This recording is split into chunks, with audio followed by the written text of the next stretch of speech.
Hello, computer. Welcome. And are you a geek or a gamer? I don't know. I sort of consider myself more of a dork than anything. If I were to classify myself, that's sort of my primary classification. As far as secondary classifications go, I don't know. That remains to be seen.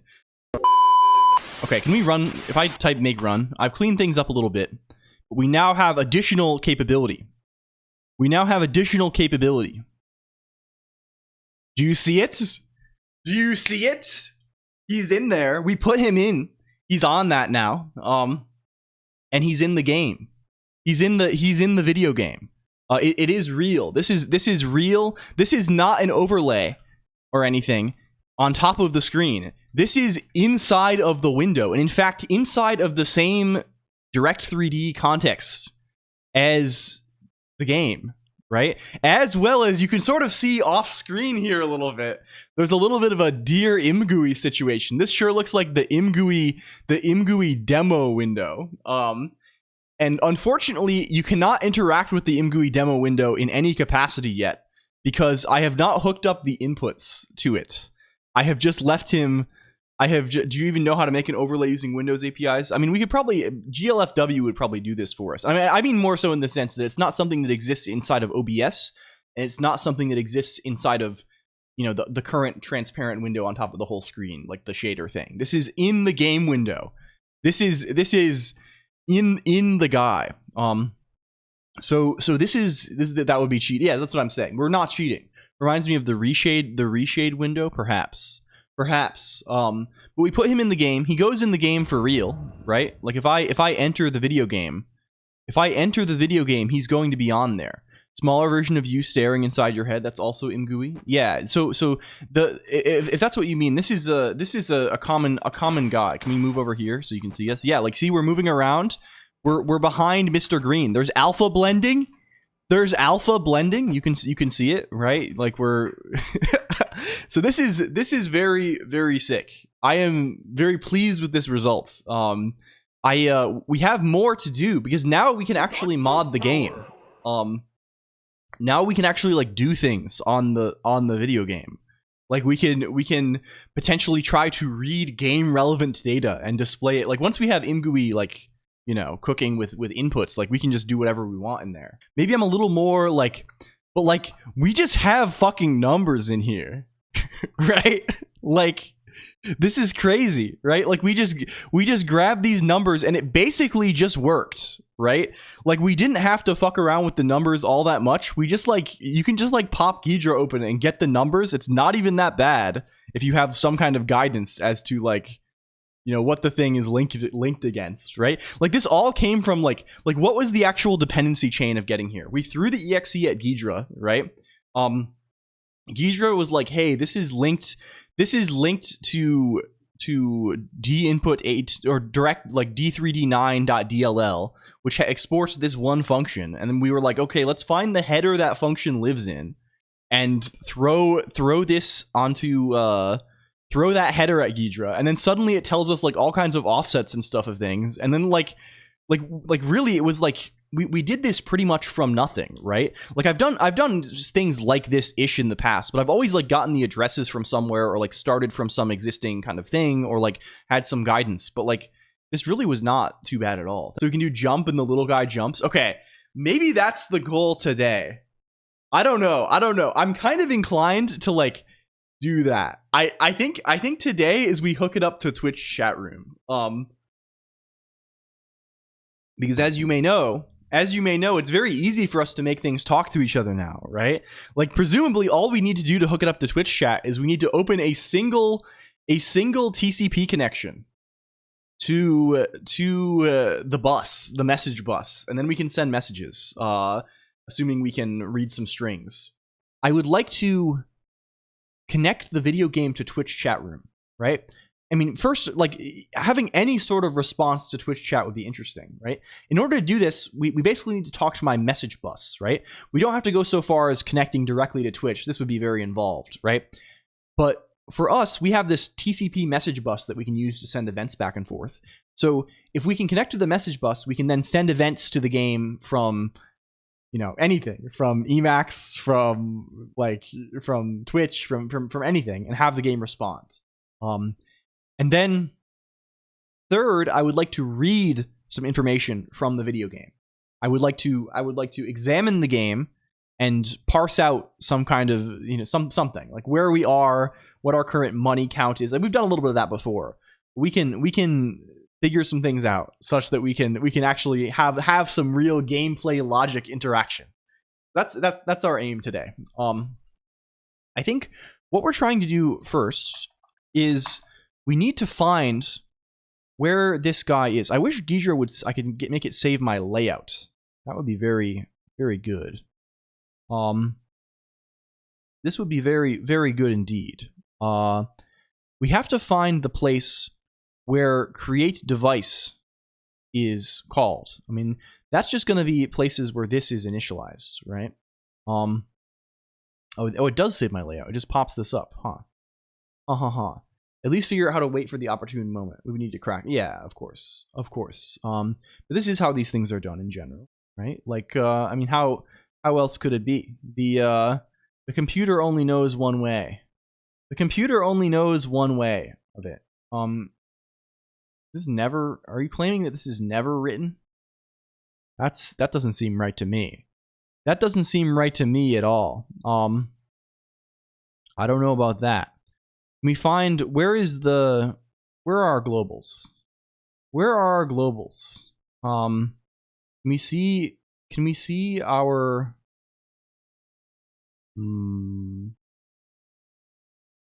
I would love to see the guy where, like, our global direct 3D device guy. Oh, this is GL. Jeez, we're doing okay. Is this him? Global D3D9. Yeah, can we find references to him? Where is he used? Show references to global D3D. He's used in a few places, right? He's used here. And here.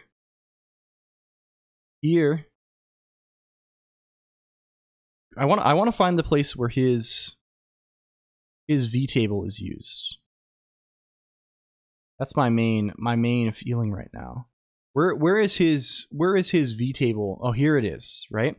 So if we look for references to this V table, we can then search all the methods, right? It's going to decompile some additional stuff, and then going to search all the methods, I think. After it cracks itself, of course. So it has to run its little decompile on everybody. It's gotta get comfortable, you know. It's gotta relax a little bit. Are they doing anything? I have a hunch that they're doing something that we are unaware of, potentially. As far as the clicking goes. I don't know about this.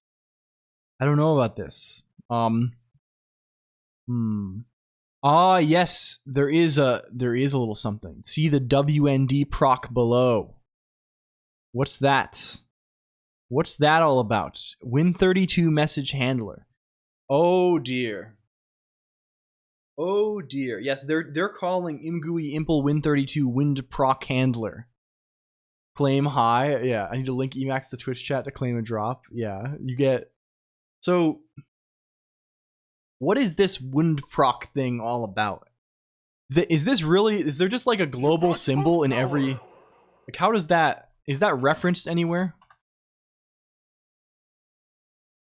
Oh, it is. No, so, I see. As part of the, so we're gonna have to hook theirs. We're gonna have to hook their fucker. This is deeply unfortunate for us. How unfortunate for us. Well, we can manage. We don't actually. It's indirectly called. I mean, like, it's called. I mean, this thing. We need a hook into this function so we can call this on events before they occur. WinRAR license drops. Yeah. Hello, Noctua. And Piet 290106 claim :3 true. True. Set Windows subclass. What's he doing? A subclass callback. This is Ty MUC. Oh. LCOLONQ can't answer the phone right now, but thank you Wafflex for the sub. Everyone Thank here. you. Thank you. Hello, hi, indeed.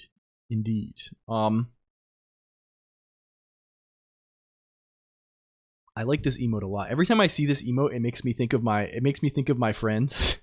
the friend who drew it, who I think kind of has sort of disappeared, and I miss them. I hope they are well.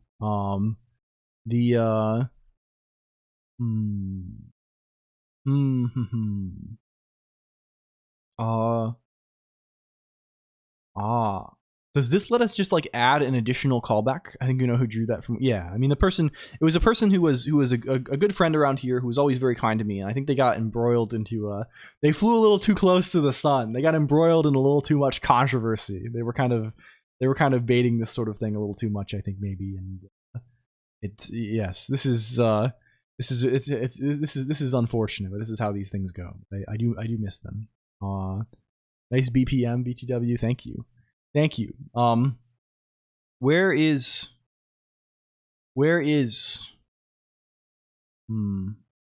I mean, it might be easier to just hook it. Right? Like we can do this. This is probably canonical, but like really what do we need to do? We need to call an additional function before the thing. This is literally what our hooking stuff does, right?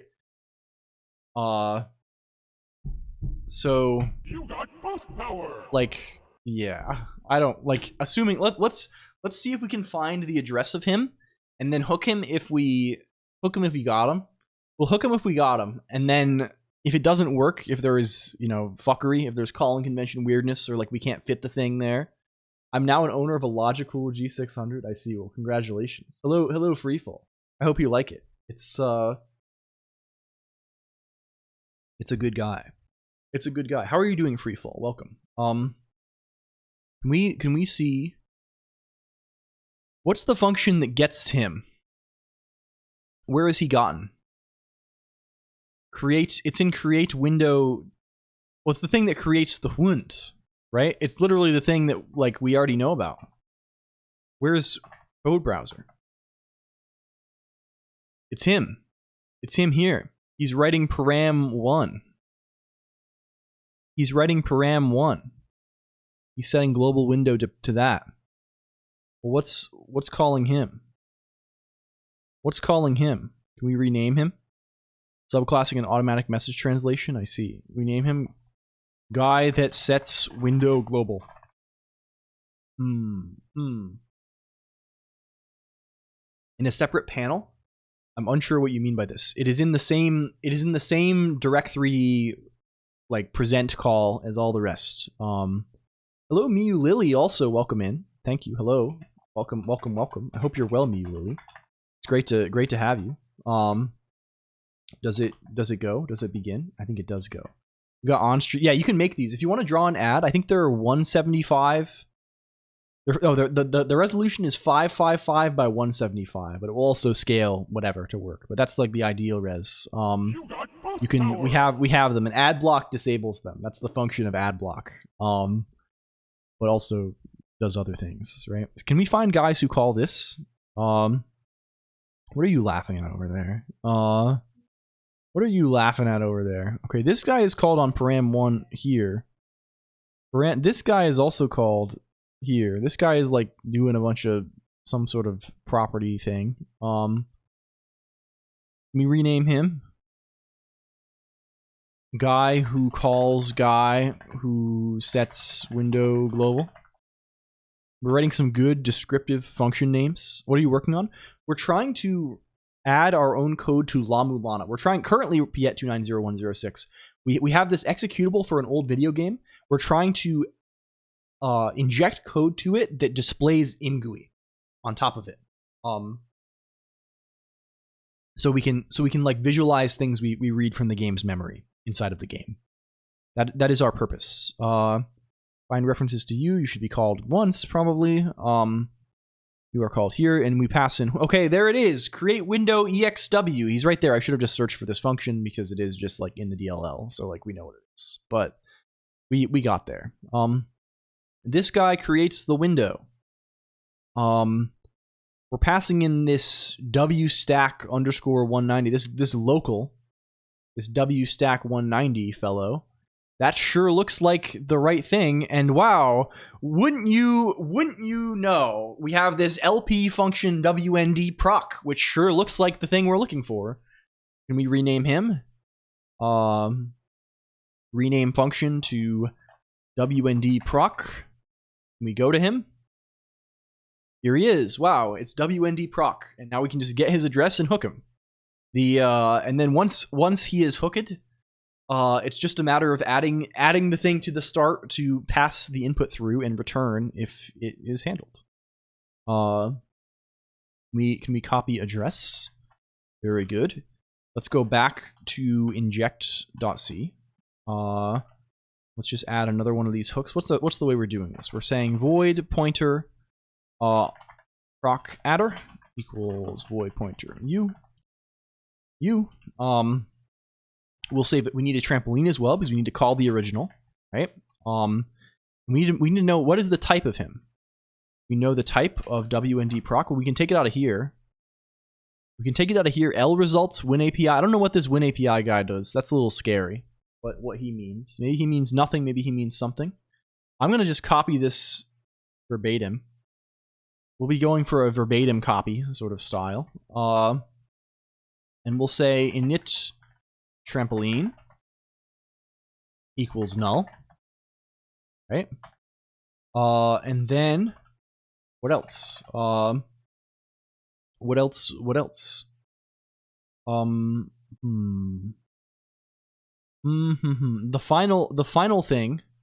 final thing I think is just when API is a different calling convention. I'm pretty sure. Yeah, maybe so. We'll see if it works. We'll see if it all lines up. On 32-bit, on 32-bit, our code injection can be pretty unobtrusive, right? It's only 5 bytes, right? Because you get to do it's just inserting the jump. So like we'll see, like our thing should try its best to like the only thing that can really break is if there's not 5 bytes there. Or I guess maybe if it, like, we're not even using any registers, right, for the trampolining, so like there's not even a chance of like that being weird. It's really a nice setting, I think. So as long as we can fit that, as long as there's enough like room at the start to, I mean there should always be actually. Reserves, yeah, there is. Does it do? I know there's like weird stuff, right? There's like I don't know for certain, I guess, freefall. In my experience, it's mostly just been starting right at the. There might be like, in my experience, it's mostly been starting right into the instructions. I think there's maybe a compilation mode you can run to allow for that sort of trampolining, but like I don't know. I'm sure you can like turn that on, but like I don't think there is in the things we've seen so far. Although like, we haven't been looking too carefully since it's been just working, right? Right, but yeah, there's also, what is the thing called? The red zone? This is a thing that this is a guy that like I have some idea of. Red zone computing. It's on AMD 64. A fixed size area. This is like a stack guy. He's dead. He's different. Maybe similar in concept vaguely. We say then, let's just grab this whole guy. We'll grab this whole guy, and your name is now windproc hook. And what you're going to do is at the end, you're going to return this, right? You're going to return windproc trampoline handle. Let's just say hello from the windproc hook for now. We don't do anything yet. Let's just say hello. Oh, what's this? Of course, you have different arguments. I should pay attention. I should pay more attention to things. I should be less careless. What is this now? Oh, of course, we're calling the wrong function. Or we gave him the wrong name, and we're not hooking yet. We're not even installing the hook. Let's make sure we're actually installing the hook. So what's that look like? It looks like this. Windproc trampoline is this. Windproc adder. Windproc hook. Save you. Run you. And do we get somewhere interesting? Launch your thing up. Okay. If I click around randomly, Wow. Hello from the WinProc hook. Does that happen every time I make? Yes. You see, it does. It's not. You see that 1622 down for the line count in the terminal on the bottom window, right? If I move the mouse, it increases because we're getting events. You see, or I click the mouse, right? So it's getting called. It's like in the event handler. Cool. Wow. We have access to events. Hello from. No, I did not print which event yet. And in fact, I'm not even going to bother looking at the events because imgui will do this for us. We don't even have to figure out what the events look like. We just literally need this. We need this code. I'm literally just going to steal this code right here. And if we add this code instead, wow, our parameter names are even the same. How convenient for us. This should allow us to handle the events. I assume mouse movements were working because that's like a read thing. Maybe imgui was like reading the mouse cursor position directly. We were not actually getting real events. Are you false? Oh, you're in the wrong hook. I thought I was so suave there. I thought I was so slick just doing it like that, but we fucked it all up instead. Oh, and you have to be called C imgui because we're using the C wrapper. No. Huh? What's your malfunction here, computer? What's your malfunction? We definitely have him. He's around. I swear he's around.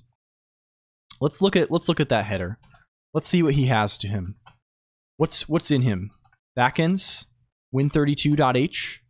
Bring him open. Yeah, he's not declared. He should be. I would think he's in. Are you called something else? Are you called WinProc handler? Oh, we have this ifdef. This imgui backend has Windows H.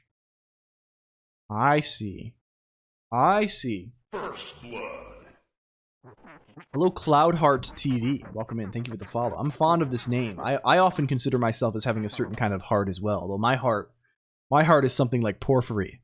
Welcome in. Or doves, I guess, according to the thing. Okay. Is this what we're actually calling it? Yeah, it's cmgui impl win32 windproc handler, which is exactly this. Let's make sure it's exactly this, just to be sure. Thank you for the theme. We're already in this theme, but there are a number of others. You can use like this guy. I don't want like. See, we're green zone. There's a note in the comments just above. Yeah.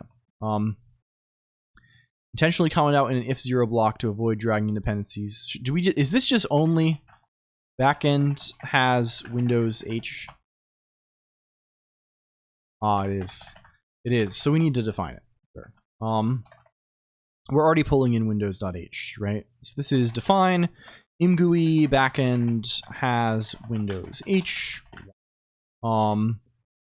Let's actually just plop this before everything. Cool.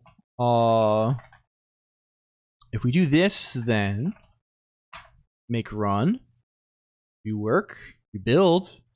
You build this. We're gonna have to figure out how to disable this title screen. It just takes too long. Okay, we're still offset a little bit, but clicking now works. Can we drag the window onto? Oh, we can. Oh, we can. We're cooking now. We are cooking now, aren't we? The mouse cursor being offset is upsetting. That is going to make the whole thing significantly less usable. I don't know how to handle this. I'm sure we can figure it out though. Hello, Code Nightly. Welcome. You've caught us just in our moment of victory. Is that a false KVM fuck? Potentially. Potentially. No, I don't think it is. Oh, it could be actually. Fuck yeah. That's a good point, but that one is usually more erratic. Yeah, like how it messes it up in. That's usually more so for stuff that like wants to capture the cursor though, like things like a FPS, right? Where it like it usually works outside of that context. Like this is weird. Like it doesn't know about the scaling is what's happening here, right? Right? Yeah. This is like see the offset is, see how it's above my cursor now, right? If I drag this down, now it's below my cursor. Right? It's a scaling guy. It thinks it's full screen. Yeah, I think more so what it does is it thinks it's like a particular resolution. Let window float. I think you can. as simple as EXWM. Oh, we also might be able to get away with... Oh, let's do the thing. Where is this? If I say wine config, we can use our favorite friends. We can use our favorite friends. Which is this. They call this LCOLONQ's favorite friends. This guy is gonna really help us out. Oh yes, right. And this guy, like, this is what I was saying before. Like on Windows, this is not a window. We can't scale this window, right? It's like locked to a certain resolution. But yeah, the choice of the Windows binary paying dividends. Yes, we have imgui now. We like this can do anything, right? Like we can like do whatever the fuck we want. Like we have images, we can display images in here. Wow. We have scroll bars and things. We can do anything we wish. Yeah, EXWM is probably, there's probably some hint that it's setting that's saying, hey, don't scale me. The EXWM is like, nope, I don't care about you. I will scale you if I wish, friend. The imgui get IO, yeah. But I think we're good for now. We've solved it. We've solved that puzzle. We can maybe make this virtual desktop guy be a little bit larger in case that is of interest to us. Like what's the size of this guy? Probably, I don't know. Like, this guy is like always on top, right? So like, I don't want to make him too big. Like, let's just, don't allow the resize. Yeah. What's a sensible size? This is 800 pixels. The whole screen is 1920 pixels, right? That's like 2.5 of these, right? So we got to add like, I don't know. Maybe it's 1,000 pixels. And the other one is like maybe like, I don't know, like 800 pixels. Why to be your window manager somehow? There probably is a way to run like the Windows thing, like DWM, right? Yeah, but Wine's desktop thingy, he has like an absolute size. He's just like, you see it, like there's the window is larger, but there's nothing there. Cool. The problem is la-mulana is now always very small. We can maybe upscale him too.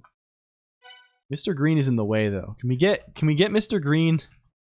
Okay, we have to create a more comfortable environment for ourselves. This is a lesson learned hard. Fly. Of course you don't do this. 1200 by 1000 maybe. Try you. You go off the edges. Are you going off the chain? Oh, you actually do constrain yourself to. I guess I could just make it big. Cool. Wow, works excellently. Can we make, if we go to inject xming and wine and have all your client windows be given to, I see. This probably does work. I wonder if there's a more direct way.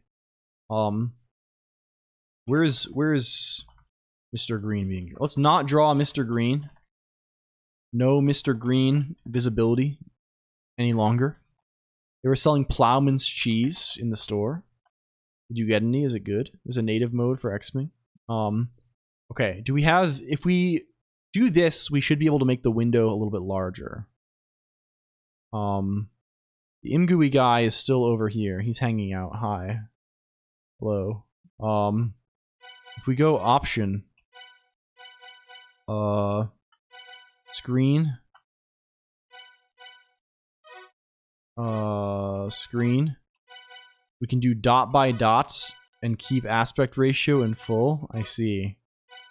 I don't know. I don't think that's even the problem we're having. We become larger. 1200 by 1000. Is that acceptable? The game appears to have potentially crashed. My inputs are now no longer being read. Fatal glibc error. Assertion failed, robust. I see. Well, that's fearsome. That may be related to some of the things that we are doing here. Oh, and it did become larger. It doesn't quite fit inside of the window because of the framing. Oh, that's also very odd. And it's offset now. And it's now offset in a fucked up way. I don't want this to happen. I would like it to behave differently from this. Maybe this is those scaling modes that we've heard so much about. Is that it? If we go into here.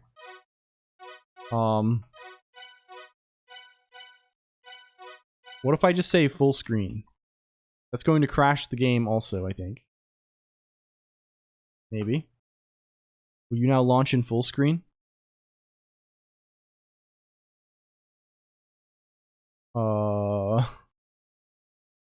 He appears to...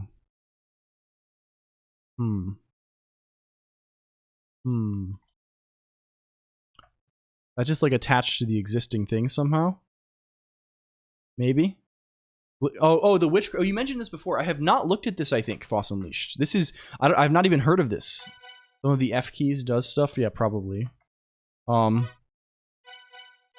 we have... Okay, I guess we have to wait for it to crash, maybe? Is it crashing? I think it's not crashing. Just stops rendering. Come with a manual? It probably has one. It's just that we are, yeah, I mean, the manual is essential. But I think, I'm just trying to find the correct thing, right? The correct orientation of things such that it looks nice, right? And is not weirdly offset. Let's try those dot by dot sort of fellows. Keep aspect ratio. Oh, that's something. But it's scaling up in a very blurry sort of way. And also is giving us weirdness. Okay, you know what? Let's say this. Let's say resolution is this, whatever the base resolution is. What is the original game? It's called La-Mulana. It's this game. It lets you do curse thing with binaries and address space. I see. Filter, yeah, filter, I think... I mostly just want a thing that easily does the mouse thing without us having to think about it very hard. Okay, this time it crashed, but it did not actually save the outcome. Can we just reset to default? I think there's just a config file that's placing in my home directory. Good night, Piet. Thank you for stopping by. It's a pleasure as always. We could just scale the event by, but I don't want to like have to calculate this, right? I don't want to deal with, like, it doesn't matter that much. I would just rather like, just, do we just have like a, is it just in here? Is it here? Can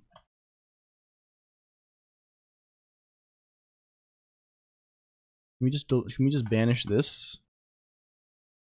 Can we just banish this? We type make run now. Okay, now it's just back to its default configuration. I think this is fine. Can you just capture mouse and have ImGUI draw its own cursor? Yeah, probably. I mean, this works fine for now, right? Because most of the time, realistically, we're gonna have this shit split, and it's gonna be here, right? And this is like tolerable. I'm happy. I'm pleased with this. We need to turn off music though. We don't need the BGM. Despite it being extremely cool and good. And that scrolls very slowly. That scrolls so slowly. That's weird.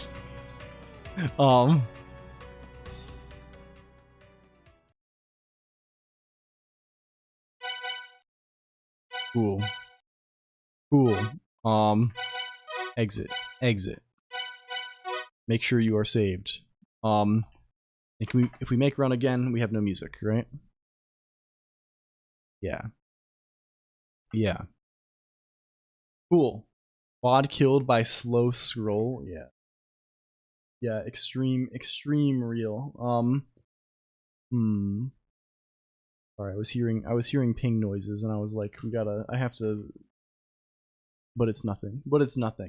fully translated this time. No, it's translated. There's just random Japanese text somewhere. Are we beast mode yet? We're kind of beasting out. Vina, hello, welcome. We're kind of going beast, going major, we look at this. Look at this thing. Let's can we print something from the game now? Is it possible? Like, how would we? What do we wish to do? Like, this has left us at a crossroads, computer. It's something of an impasse. What is the path forward from here? I think a great thing to do would be to start by displaying our own Imgui window that attempts to show some game information, right? So a good one might be, maybe we can try and find what where the coins are. Where there's money in the game, right? If we go into the video game, we've done this before actually. In fact, I can probably just check my VOD, but that was the Linux version, right? We have not found the address on the Windows version. But a long time ago we found some of these things in this very game on Linux by using like a memory scanner program at runtime, right? We connected a thing like a debugger type situation. Like let's look at this, right? You see it says 0 coins here, right? If I that's very funny. I think it's always like that. Like if I get these coins, you see it goes to 10, right? This is maybe we can, like, if we can make an Imgui window that shows the same number as up here, that would be very satisfying to do. I present coin. Hello, Giop. Thank you for the resub. Giop, are you familiar with this video game? La-mulana. This seems, it's a very good one. It's a real classic. Shout out Giop. I know of la-mulana. It's a good. I have never finished this game, but I have aspirations to playing it like with people from around here. So what we're trying to do is we're trying to build a mod for the game that like allows us to take collaborative notes. I know this it's a notes type video game. Where is file for coin graphic? Who do randomizers? Yes, I know. I think Author Blues is into this. This is truly sicko behavior. Make it show, yeah, to build aspirations for the future. Yeah, this is good too. It shows one more coin than what you have. Auth is huge on it. Yeah. Manifold Garden. I think I've heard of this, but I've not played. So we have had some success, G-Up, in that this window here, this is inside the game. We have injected our own code into the game and can display some stuff with DirectX 9 inside of the game's existing process. So I think let's find the coins. Let's find these. So what's the play here? What's the play here, gamers? I mean, we're using wine, right? We're using wine. And what that means is,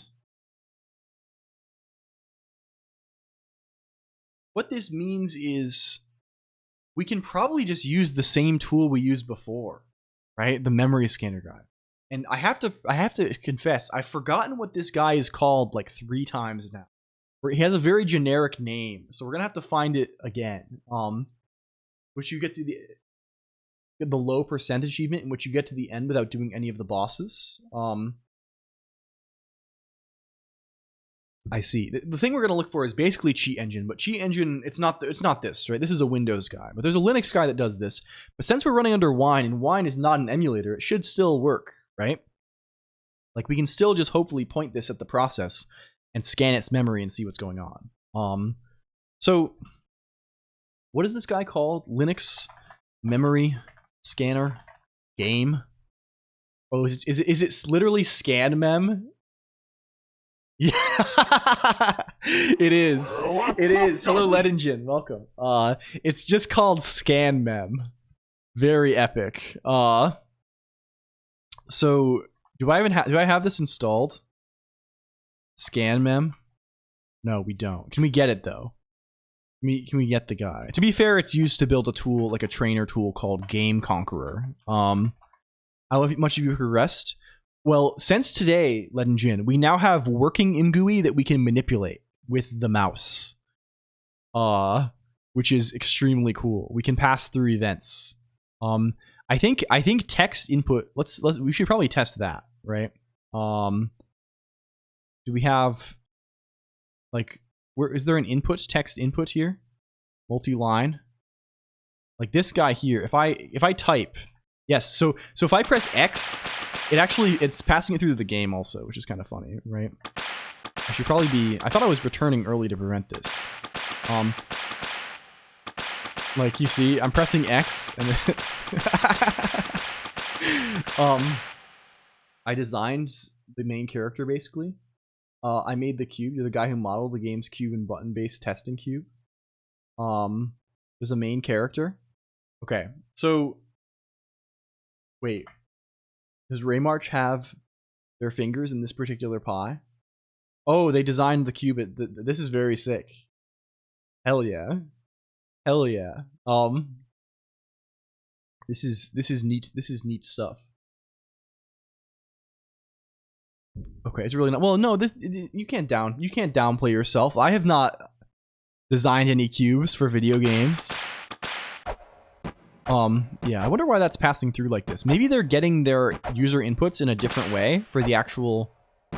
I know with these things, there are usually. I mean, Stellar. This is a guy, right? Manifold Garden. This is like a full-ass real game that people like. Stellar is question. We have made some games. We have not made a fun one yet. I guess that does have cube in it. But not so nice a cube. Not so nice a cube. Yeah. What seems likely to me is that they're probably getting their input in a way that's different so that our early return is not blocking it. Probably. Something like this. Yeah. Wanted him to put in the Hilbert cube, but it didn't make it. I see. So let's see if we can get ScanMem on this rascal. On this rapscallion. Can we packages.scanmem? We don't even need Ghidra. I'm running Ghidra elsewhere. And if I nvarc reload, go. Let's see. He may go.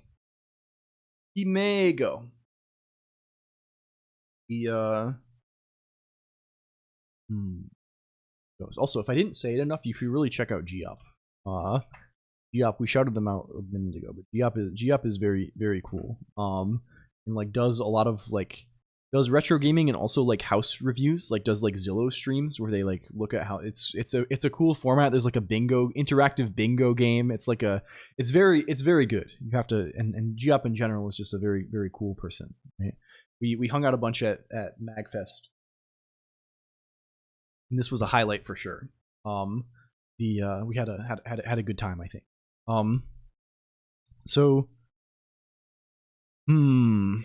Okay. Hello, Topiary Hedge. Also, if I didn't say it, what is next for us? ScanMem.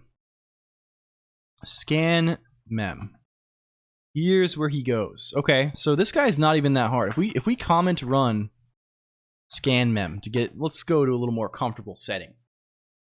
Gives us command history and things like this. We got a lot of commands here. As far as this is a pretty nice little tool. It's useful in many situations. What it does is you can connect to a process and then scan that process for like some value, right? So in this case, what we're going to do is we're going to scan the process for the value 10, right?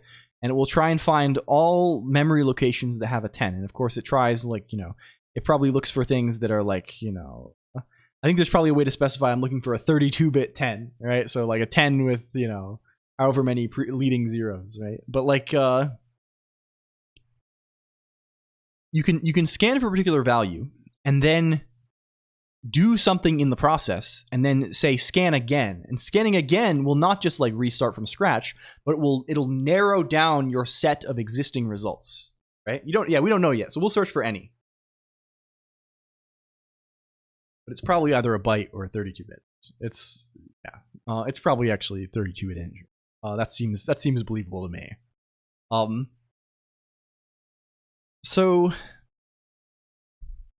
what this does is it lets you, like, as you make changes to a value in the game, you can like selectively winnow down this set of possibilities until you only have one thing. Then it'll tell you the address to that thing.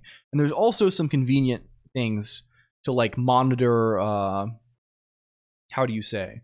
Monitor, you can update memory from this, right? So if we wanted to actively cheat, there's like a command you can set, right? You can, if you have only one match left, you can type set 100 and I'll get 100 coins, right? That's kind of how it is. Let's get this out of the way a little bit. We're gonna want to find the guy, right? So first of all, what is the PID of la-mulana? What are we looking at here? Thank you for the lurk, Pete Eater. Welcome in.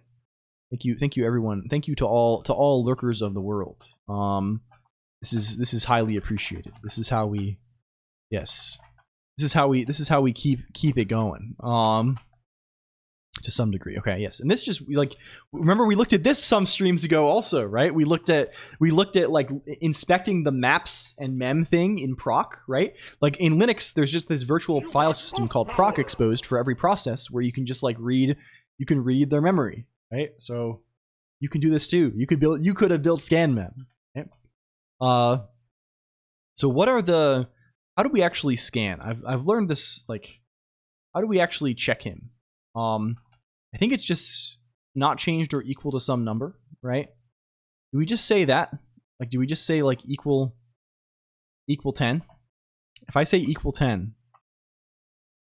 how do I do him? Or is it like this? Operation, of course, we probably need to be sudo. We probably need to be root here. This is how we pay for the stream. I mean, to some extent. I mean, not pay for the stream, but like, you know, we're trying our best. Yeah, it's not that difficult either. Yeah, of course. Okay, we'll plop in here. If we say sudo scan mem, we have to nix develop. You can mount proc in such a way non-root cannot see processes they don't own. My user process doesn't even see proc1 in it. I see. This is probably worthwhile. Security conscious. For certain. Okay, drop us in here. Can we sudo scan mem? Okay, here we go. We're in now. If we say PID 296577 and we hit them with a equal 10, we are searching through all the memory of the game. All the memory. 2025 year of Emacs being PID 1. Hello, true. Hello, Pelscape 123. Although that seems it's a little too much for me. There's things I do not want to do with an Emacs timer, as I have learned recently. The little website. I don't know if you saw Hellscape 123, but we're hosting a website called News. It's like and this website runs on Emacs. The backend, it's just an Emacs process running, and I don't know. I have been relying a little bit on some systemd nonsense, some init nonsense to cause some behavior.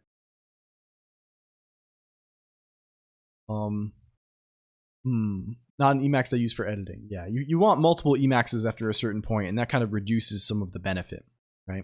A common list maybe is interesting. Man hath wrought some terrors beyond its own comprehension. True. Fact. Sorry, I'm all discombobulated. Sorry, I'm a little congested today, so I keep like stepping away to clear my throat mid sentence, and it's like I'm turning away from the mic to breathe, so I can gong. Yeah. Okay. So it's equal to 10. If we there's a lot of things. There's 640,000 things equal to 10. Can we find an additional pot? Does this pot here have things we want? Coinage. There's coinage. Let's say equal 12 real quick. We currently have 50 matches. I was trying to get the other coins before I, does this have coinage? No, it has a weight. We need more. We need additional coinage. We need to go through. I can see your attachment to the space filling curves. Ah, I see. We're going Hilbert style on the cube. Is there coinage? There's coinage. Okay, now it's equal to 22, right? So we went from 640,000 down to 50 in one match. Now if we say equal 22, we are down to one match. Is it lists? Wow, there it is. There it is. It says that probably is the amount of coins that you have in the video game, right? Let's meet my boss. I need additional coinage. Yeah, true. Yeah, real. Let's go back over to inject.c. We could have searched again without getting more coins too. That's also true. It would have narrowed it just by virtue of other things changing. That is very fair. Well, also it's easy enough to just change the number of coins you have, right? So it's like, I don't know. Like harder things may demand more information, right? Like let's plop this in like some kind of game state. Or like this code is very disorganized right now. Let's say void pointer coins adder equals u. We should probably throw you another 0 on you, right? That makes sense. And does this address line up with something interesting in Ghidra? We go back to the code browser. How do we search for an address? You can search memory. How do I go to an address? What's the have we checked any boxes? We Elysium Plane, we now have working ImGUI. ImGUI works. it freaking goes. Isn't that go to? Probably it is. Thank you, LCOLONQ, for the follow. I think Zoiteki just shouting this. Probably this in Boniface 7. Wait, we know them. We know them. Oh, it's just G. Oh, it is. It is, or navigation menu. Okay, can we go? No results. I want an address. How do I tell it you are an address? If I don't have prefix, I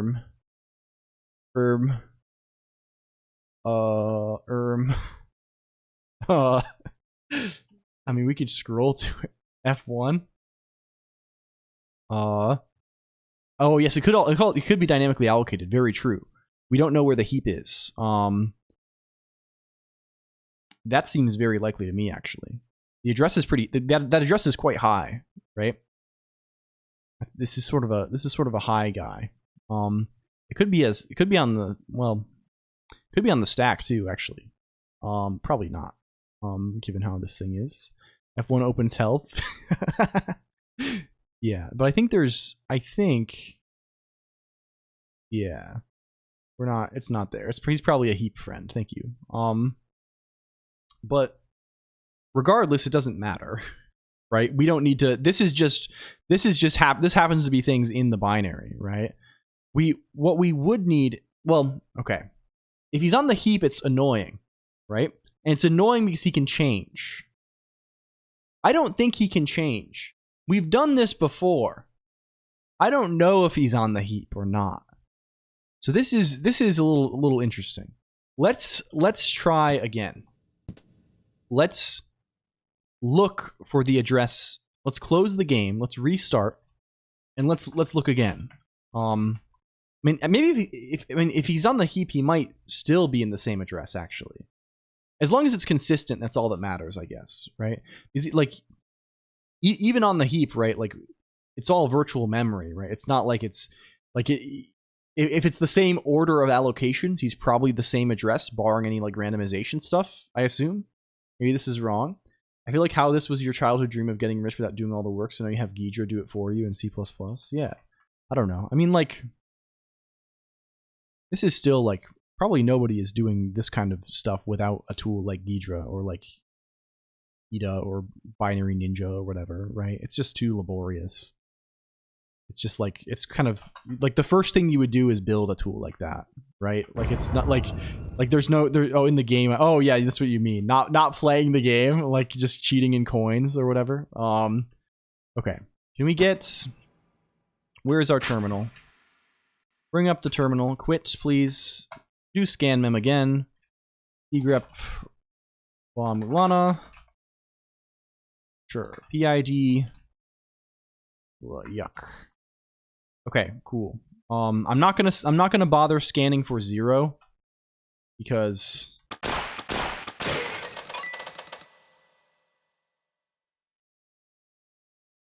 fuck, I didn't enter insert mode quickly enough.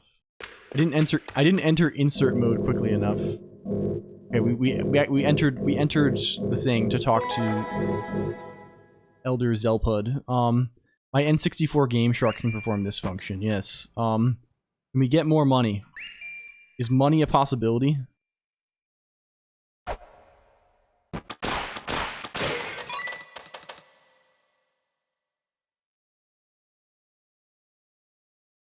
Okay. Oh, I guess we can just click outside of the game. Can we continue? Can we get more money, please? Is this also going to be a wait? Money? Yeah, real.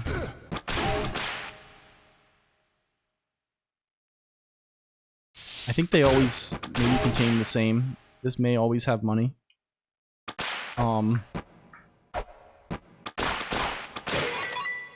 Okay, now equals 18.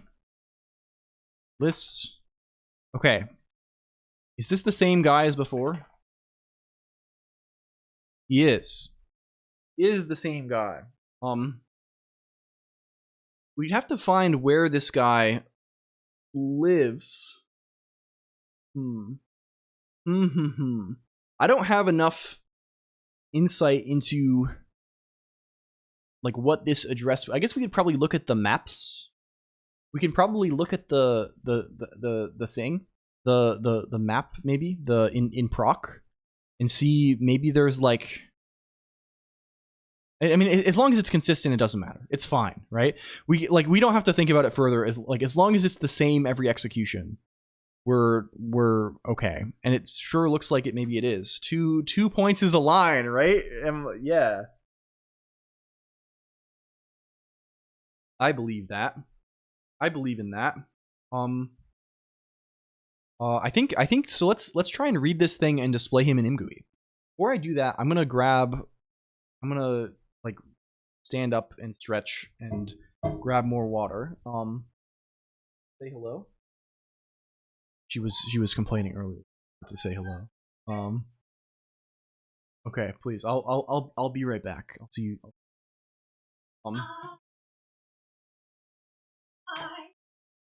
Oh yay! I get to mess up the microphone. Woo! Hello. Sorry. Okay, sorry. Hi. I won't completely go. Hi, how is everybody? Delete some code? Hell yeah. Let's see, where is his Hi! Oh, there's so many people here. Hello, hi. How is everybody? Happy Friday or Saturday, wherever you are. Woo! Woo! Yeah. Woo! I've been on a big planes Wikipedia deep dive for like 2 weeks. Thank you. I've been having a lot of fun today. I woke up with a migraine, not fun, so I didn't go to work. So I've been hanging out, took some medicine, didn't do great, but I'm okay. Hi, hello. And yes, so planes. So how did I get here? So a while back, esteemed chatter tomato introduced me to an app where you can catch planes. Like you can look at planes that are like around you and you could catch them. And then I got curious because I caught some like cool planes that are like, oh, there's only like 2 of these in existence. And then I got into the rabbit hole of like military planes and then like big planes and then like helicopters and then like have you ever seen like the cargo planes? I don't know how to Google on here, but they look up Airbus beluga, like the whale, and they're shaped really funny, and I think that's great. And so yeah, military planes like through the ages, and how they've adapted, and then like the plane with like the there was like the plane that NASA used that had like a door, and they opened it, and then there was a telescope in there. I will add that to the list, absolutely. Either way, that's what I've been doing. And in addition, I don't know what one. What's no fucking way?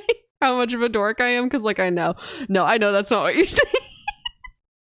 I've just been having a lot of the whale, the beluga. It's so cute, and they put like whole other planes inside of it. It's sick.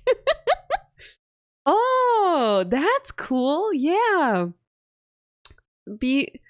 Please identify the one of two plane you saw. No, thank you. I'm sorry. I hope they don't make you worry. Time to custom leaks. Ooh, I like leaks. I think they're fun.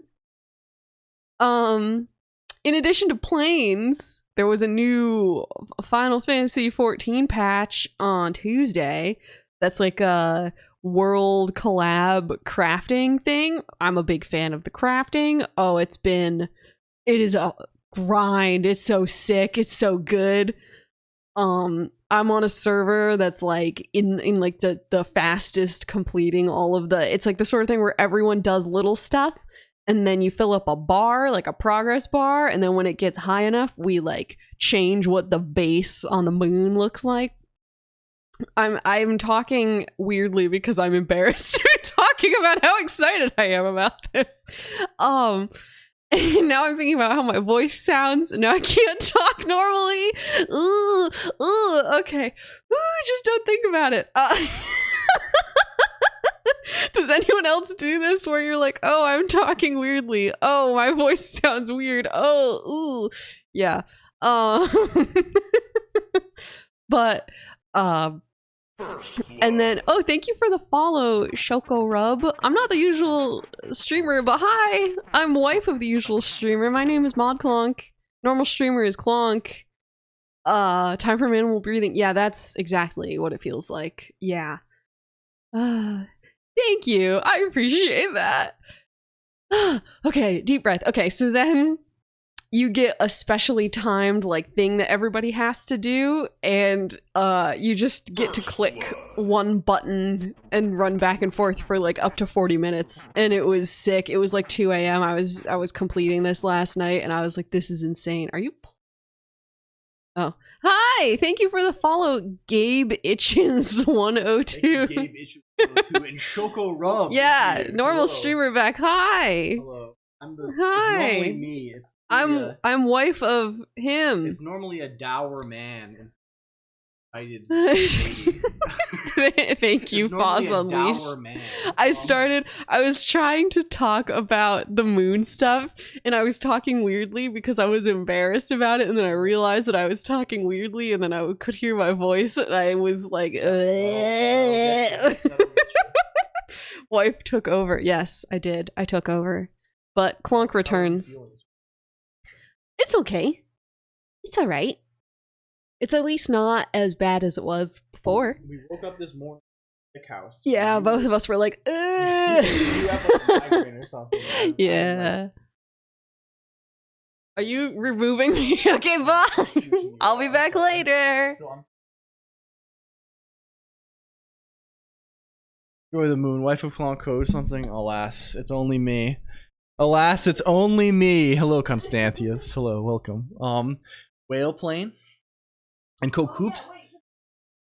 Oh, sends what link? Oh yeah, we gotta get that. Get that up. She's been into planes a lot. Airbus Beluga. She's been telling me about planes like 100 hours a day. It's good though. Look at this plane. They draw a little face on it sometimes. Where's the one with the face on it? This one, you can kind of notice from the shape of him. Where's the... When is Mod gonna start streaming? Many are asking this. Man, what a this one looks like a gray alien. From the front. It looks like some sort of, I don't know. We'll find it eventually. Hello, Tilted Over. Welcome in. Thank you for Blackstone Cherry Lonely Train official video. 4.1 million 15 years ago. Hashtag Blackstone Cherry. Crazy shapes in the sky. Yeah, I wonder how many hours Iron Mouse says you got to stream on your birthday. Is this the case? How many? What's this? What's this numbers? Hours? Iron Mouse? I made a new banner. 100 a day?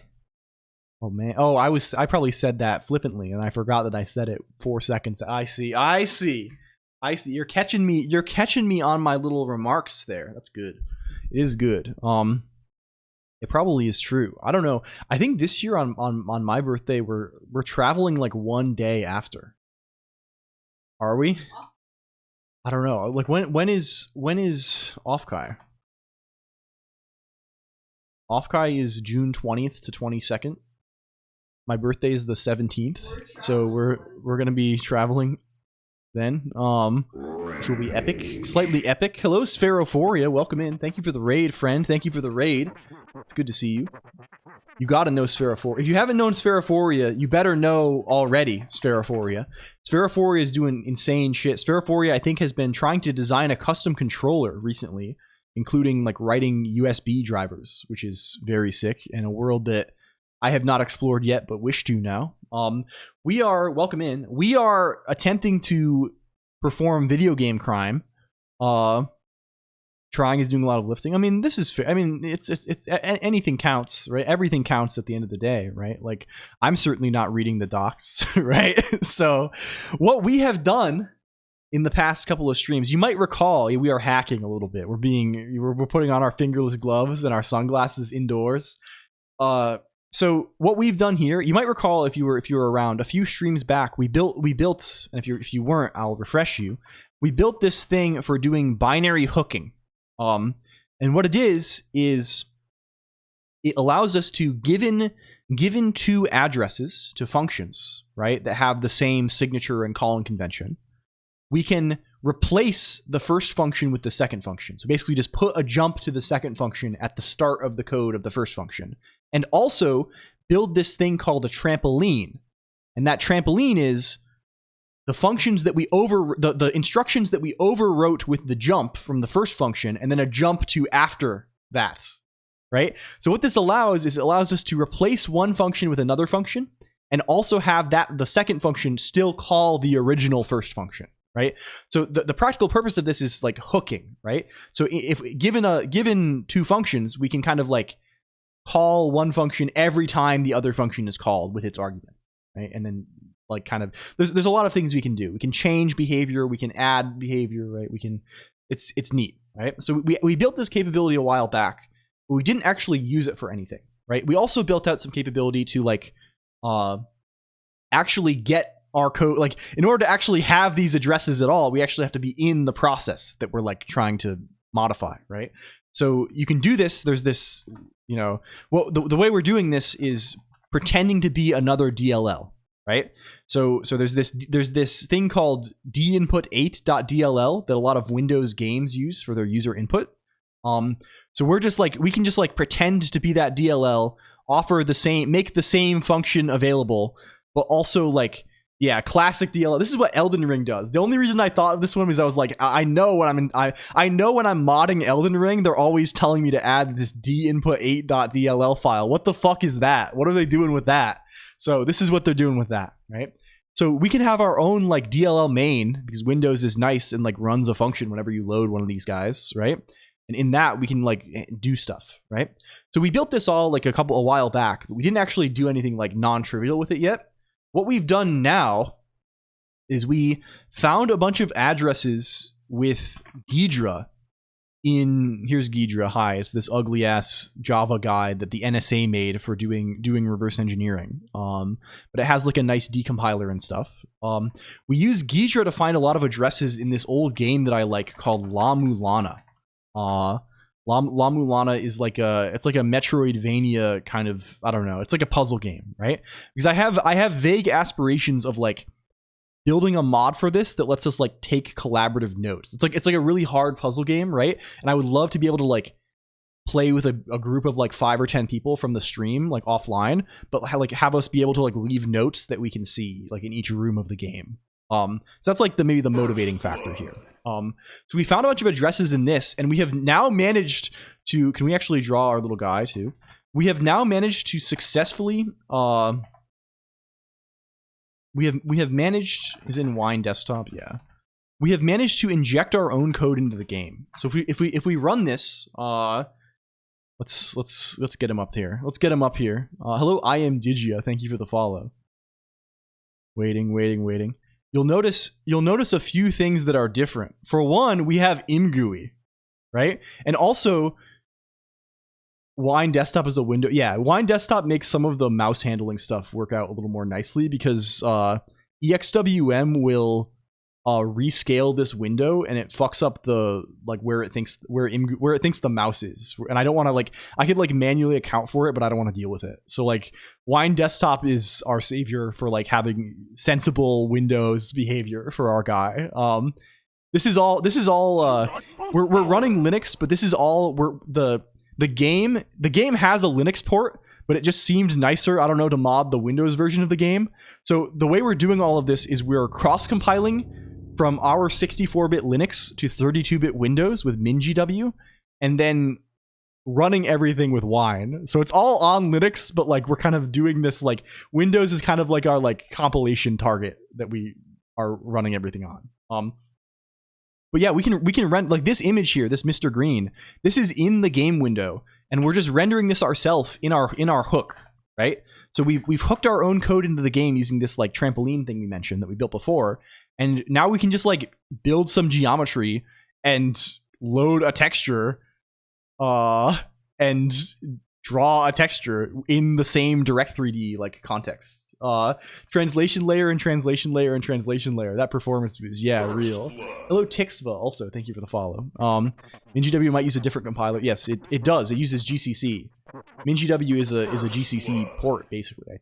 Hello Drig09 also. Yeah. So, but I think I think we have it like set to like we are just like copying. I think you can still say like Win API and stuff, right? To like add whatever pragmas you need to get the same calling convention. Yeah, we haven't had problems so far, but we'll see. It's been fine. We've hooked 3 functions, but like though I don't think we'll have to hook much more. We also have imgui here. Imgui is like a, you know, you might know and love this guy. He's like a today's progress has mostly been getting proper like input handling for this, right?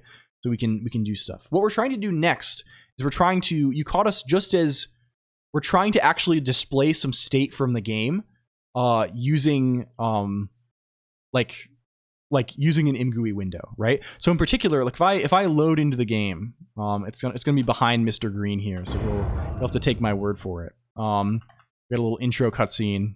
Let me get Mr. Green out of here while we we'll comment him out for now. A few obscure types might be an issue. If only there was some way to mod the game to remove that. Yeah. Let's actually just kill and restart. It's fast enough. Our current guy, right, is we're using this cool program called ScanMem. This is similar to like some of the stuff that like Cheat Engine can do. I think it's here. Yeah. Let's hop into the game. Please get in. I wish you could skip this. Isn't there an Emacs command called comment line? And this is this is a guy, right? So we're using this cool guy called ScanMem. This is one, like, if you're like a Linux fan, this is a guy that I forget his name constantly because it's so generic. Hello, Salad for S. True, but he is extremely useful. So what ScanMem does, if we hit him with a sudo ScanMem, let's look at it's this guy here, ScanMem. What he does is you can connect to a process, right? So if I pgrep la-mulana, and this works even under wine because wine is awesome, right? And it's still running natively, right? It's just a translation layer. I can give him a PID. Sorry, my paste is broken, right? And then I can search for values in the game, right?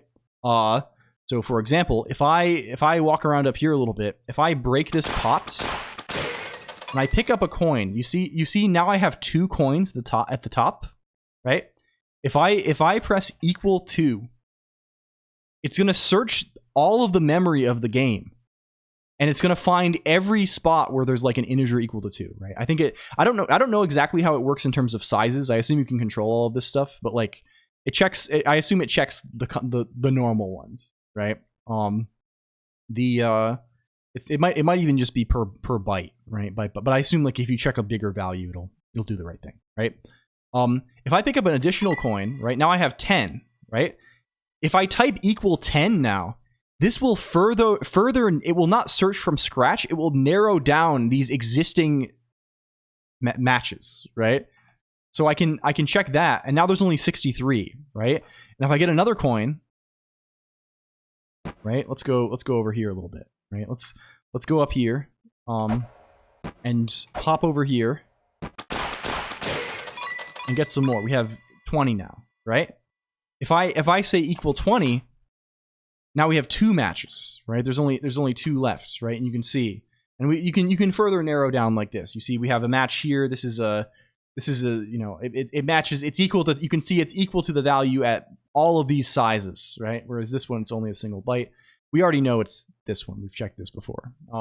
So we're gonna try and, you know, this is just like, I don't know. I'm probably just repeating myself a lot, but this is a super useful tool for if you're doing any of this stuff. It fucking rocks, actually. It also lets you just like set values, right? I think it does, right? Like I think I can just say like set, it's match 0. If I set match 0 equals 99, is this it? Yeah, you see now it says 99, right? Like you can just cheat. Like yeah. So, and I think that's like actually like a meaningful 99 coins. Like if we go to one of the shops, like we can actually like spend that, which is kind of sick.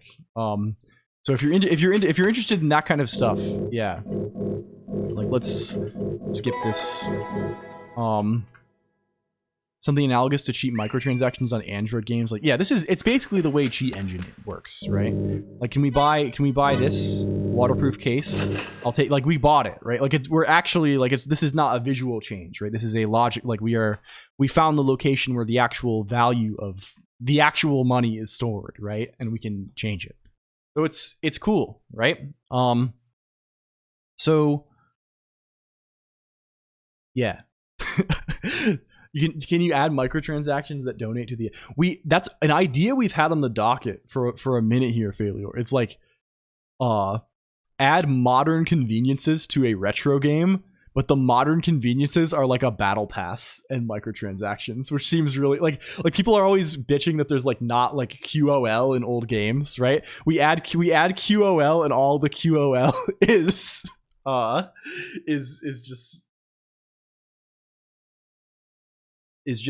just like pay to win kind of stuff.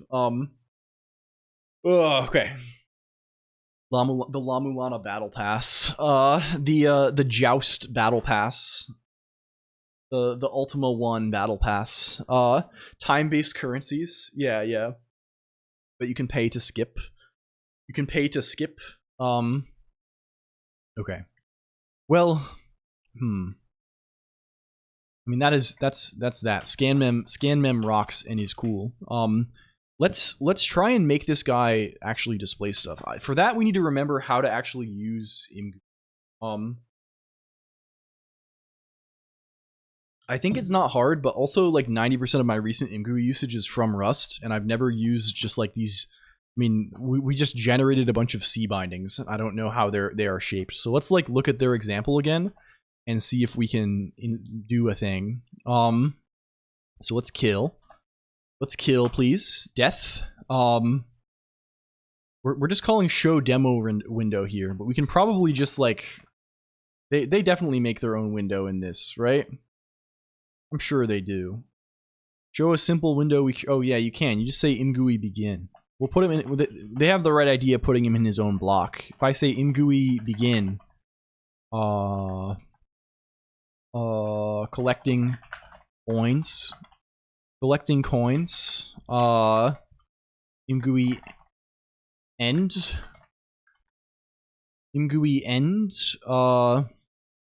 and if we just make some text, wait, we can even make a slider that just lets us adjust our money, right? Probably. We probably can, right? Like, is there slider ints? Do we have slider int on this fucker? Cash now. That's even more interesting, I think, right? The address of cash now is probably just coins adder. We already have him on here, right? He's probably an int pointer. And let's say he goes, let's just make him be byte style. I don't know. Does this exist? Are you real? 877 cash now. Call JG Wentworth. Is that it? Too few arguments? What's this? Too few arguments? Oh, we have to tell it if it's open or not. We don't have default args. If I just say null. Why is it saying p op? Oh, it's a bool pointer. Sure. Day 0. You also got those? Yeah. Okay, launch. Do you display our window, or do we have to tell you that you are actually displaying? Do we have to adjust you such that you are okay? We have collecting cash now 0. If we get into the game and pick up some freaking cash, will it be adjusted for us? And can we modify the slider? Let's walk over here. Let's bonk this guy. See, it went to 10. You see? And if we change the slider, look at this. Look at, like, up here out in the game, we can just we can yo, very slick. Very slick. This is yeah. So, like, this is like what we can do now, right? We can just, like, add things that change values in the game or read values or do whatever, right? Like, and this is functional, right? Like, again, I can go in here, cheat engine 2, right? I can mash through this menu. Hello, Nadna, __________. We'll fix this game economy. Yeah. If I leave Elder Zelpud's tent, if I go down here, right? If I talk to the merchant and I say, buy the gun, that's a pistol. Keep it on the hush hush. Okay, I'll take it. You ain't got enough cash. If I wonder if it works even... Oh, the game crashed. Very cool. Very cool. Why are we crashing? We're crashing in Imgui.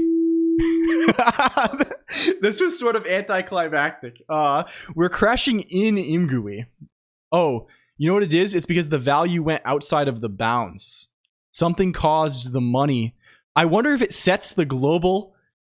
Yeah, it's the reading of the variable was outside of the bounds. I wonder if it sets the... I wonder if it subtracts from the global and then, like, undoes it or something, right? Because it's either less than 0 or greater than the size. So it's either becoming greater than 255 or less than 0. So, well, but, like, this works, right? We're gonna already started no clipping on about it. Trust me. Money stays in the same spot in RAM. Well, not truly. It's not just a global variable, right? He's not. We can't find. He's not in Ghidra, right? There's no label at this address, or there's nothing.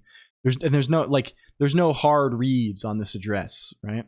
So we think he's maybe on the heap, but he seems to be on a consistent location, at least, right? In the sense that there's no, like, random number of allocations happening before him, I guess. So, like, he seems to be there.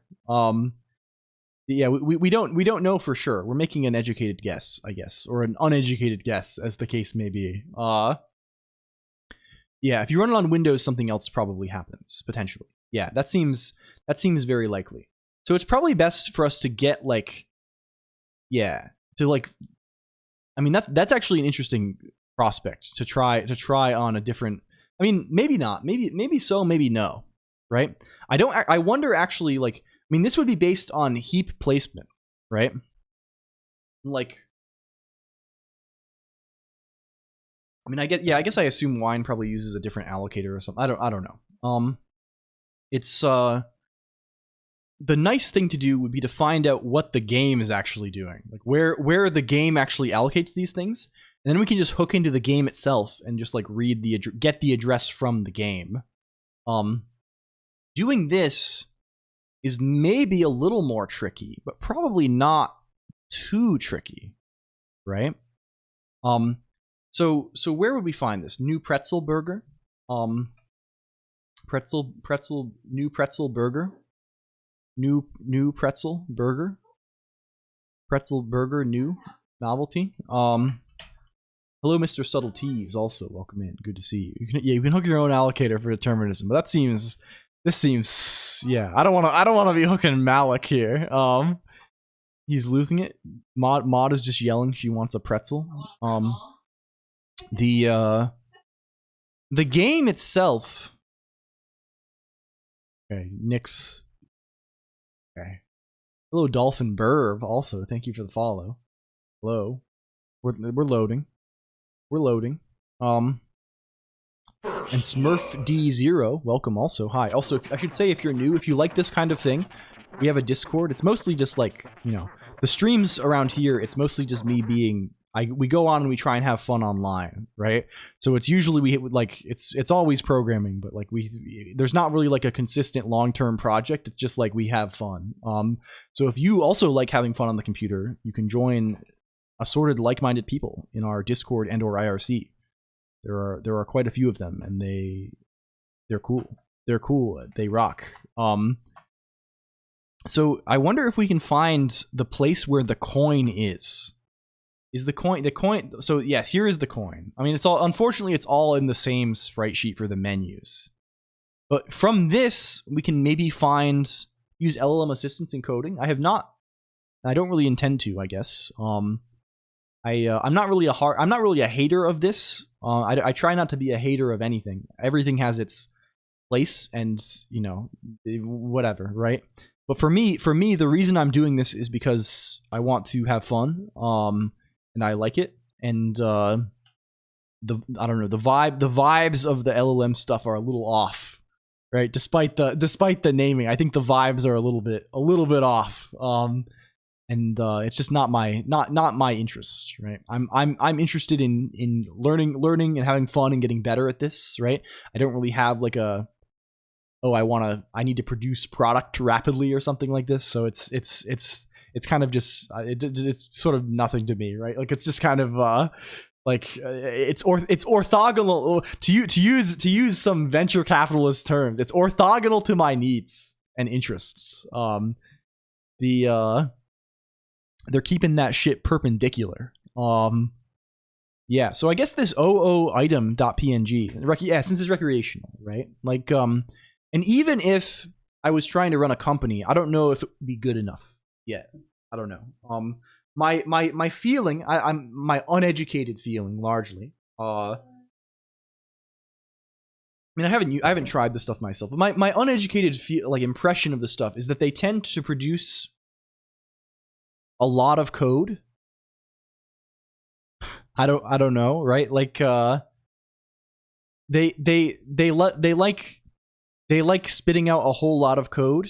And I think the general advice with the vibe coding sort of stuff is like you delete everything and just rewrite a lot, which I don't know. Like my impression in general, like if I was like trying hard to like sell something, or if I was making my money off of software, right, software that I was writing, I think things like, I don't know. It's sort of against my priorities, I think, also there, right? Like I think just like being able to produce a lot of code very quickly is like not probably the play. Like writing code is easy. The hard part is maintaining code and like not having too much of it. Right? Like if you like for your thing to be good, you want to like making almost anything work is not the obstacle, I feel. Maybe this is like I can't imagine a project where like the speed I can produce any code that works is like the prohibitive factor, right? Like I don't even know what that would be, right? The prohibitive factor is usually figuring out how to do a thing at all, and like making like marketing and all that stuff, actually getting someone to pay you for it, and I don't know, making sure it's not going to be totally unmanageable in 6 months. When you have to make when you are continually making big changes to it. And yeah, I think these problems are addressed probably not so well. I don't know. So I mean, I guess we can just log. I'm interested what's happening there with this shop situation. Actually, can we log this? Let's just like say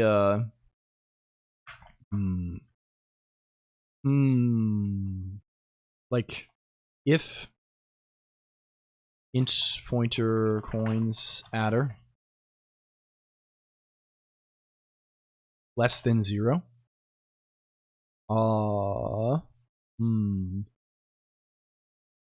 If this is less than 0, printf negative coins, print the coins. The Geek Pirate, welcome in. The Geek Pirate says, I don't normally use LLMs for code, but funny enough, earlier today I asked an LLM to help me write a bypass for some obfuscated JS and produce working code right away. Yeah, I would sort of believe maybe like reading like certain code, like they're I bet they're probably decent at like unminifying things. We know I'm not an LLM, I think. I'm trying my best not to be, perhaps. I don't I don't know. The it's funny how different the vibes of like the vibes. Like that's one example. You can't say vibes anymore, right? Because it's like there are like certain things that are like robot words, right? Like vibes is one, chaos is one, the M dash. The M dash, everyone will think you're a robot if you say this. I don't know. Let's see. Not being able to trust the output is a fun hurdle. Yeah. Like the M dash is one that like people say this is like emblematic of this. I don't know. Really a lot of it probably just is like just be a typography enjoyer. Yeah, exactly.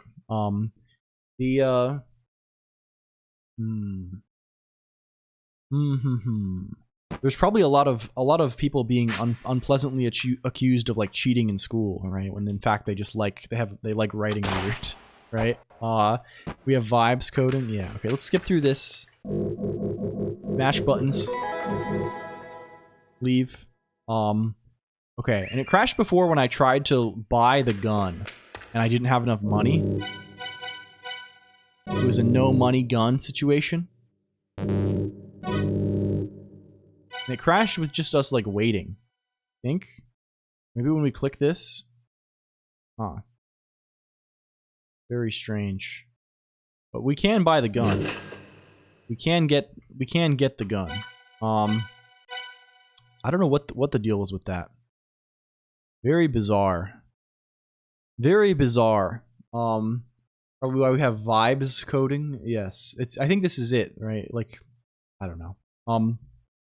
In general, right, like I just feel a great like I don't know. All of this stuff, it just kind of, do you know the expression the ick? Right? There's a sense like people I don't know what you say about it. I think people say this as in a romantic context typically. They say like, "Oh, this is this person, I was dating this person and they did this, they took this action and I got the ick. I saw this and I was like, ooh," right? And normally I think this is usually just a way to express cruelty or something. I don't know.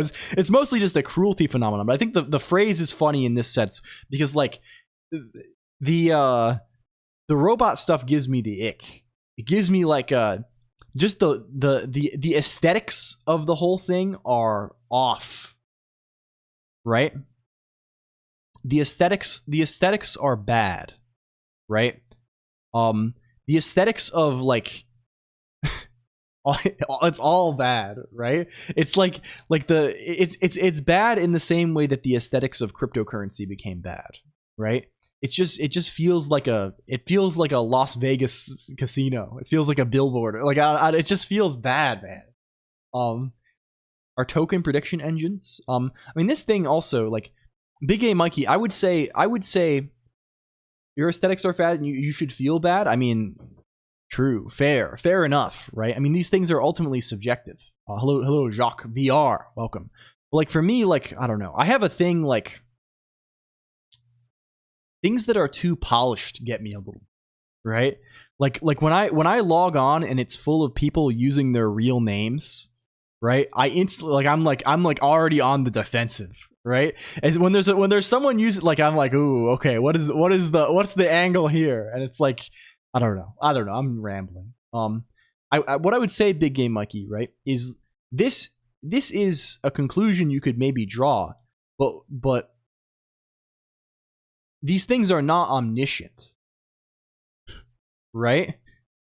No, and I don't mean this as a roast of those who use their real names in places. I just mean when I log on to the, like, it's like reading about the AI stuff now. It's like reading about it's like going on LinkedIn, right? No, yeah, I mean, of course, I have my own name as a personal website, right? Like you gotta sometimes you gotta play the game a little bit, but like it is like a, you know how it goes. Oh, Jay Franco, I wanted to say, did you see there's a new GCC release and it now includes the COBOL compiler? This is I know we were having this conversation recently about COBOL stuff. Hello, Ileana Ickersong. Thank you so much for the raid. Hello. Game is game. Yes, it's true. Welcome in, Ileana Ickersong. If you don't know, Ileana was here before a little bit. Ileana Ickersong is cool as hell. I think, am I misspelling the name? Hello, Daniel Beast 1. Ileana Ickersong. Maybe Ickersong? Maybe one of these two. Ileana does cool stuff. Is into MMOs, I believe. Is into programming, I think also, perhaps. I think I may have seen this. Is into the harp, I think. Is into TTRPG. Is into all kinds of cool things that you may also be into. And you should check her out if you are interested. Hello, Desu_used. Thank you for the follow. And John Velasquez 1411 and Daniel Beast. Hello, and good night, John Velasquez 1411. I did harp in the past. I think this is the case. I may be misreading it. How was your stream, Ileana Ickersong? What did you get up to? How are things? We have made some progress here. We have gotten a little look at this. We made the infinite money glitch. We created the infinite money glitch here. Gonna steal my COBOL job opportunities. Yes. So now in this old video game that we are attempting to inject code into, there is a cache slider. Easing myself back into game dev now that the horrors of winter depression are mostly gone. Oh, very nice. Very nice. Well, I'm glad you're feeling better. This is very good. Do you see how there's money in the game? This little coin thing up here, right? If I bonk this pot, right, you see we get money. You see how this slider went up to 10? We have built a thing that I can just like slide it. Right? And you see if I slide this, it's also updating live in the game. And this is functional money. I can just like get money at any time. I can go into like the store and I can buy things with it. This is our first aim. I think the second aim now is to connect this fellow to twitch.television. This is the next objective. Life is like a video game. Yeah, we're collecting coins, etc. Jumping obstacles and hurdles. Big boy. Yes. you know how it is. We need to get there. We need to get there soon. So how are we going to connect to the rest of the thing? Really what we want is to connect to the message bus, right? And what the message bus entails, thank you. Thank you for the entity. I need to find out how best to commission. I really want to commission new less annoying versions of the Gamer Song and Super Idol, because they've been going for like 2 years now. I have an intention of commissioning acoustic versions of these, but I don't really know how to. I guess I just have to send random requests on Fiverr and be like, hey, can you make this? Just like, you play guitar? Do you play ukulele? Do you play guitar?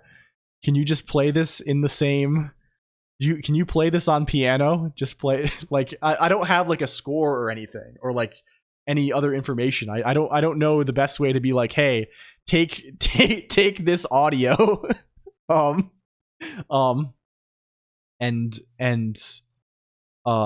like produce a similar song. Automaton, yeah, this would be good also. I would love to just like have many. I'm working with a small YouTuber, and I have been reverse engineering the game Schedule 1 to make a video. And I found an infinite XP exploit for making $500,000 in-game cash a week. How to optimize deals. It's good. It's good.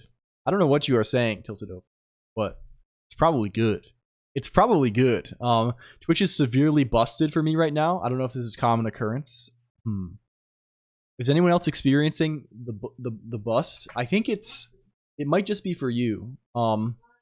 Unfortunately, I love when the website breaks. It's my favorite of all. I did not mean to volunteer, but you can probably rope Penbu on. Yeah, I can maybe reach out to people. We can put out some feelers. Hello, Dominic.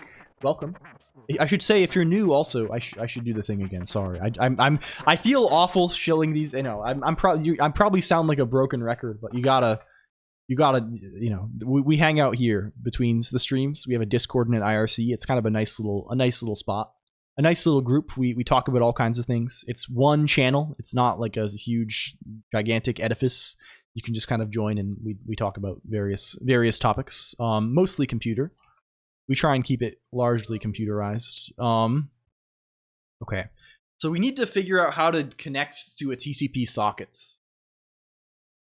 In the past, I have, for nondescript other Windows game hooking projects that I have done a little bit of, that I cannot talk about on the video stream.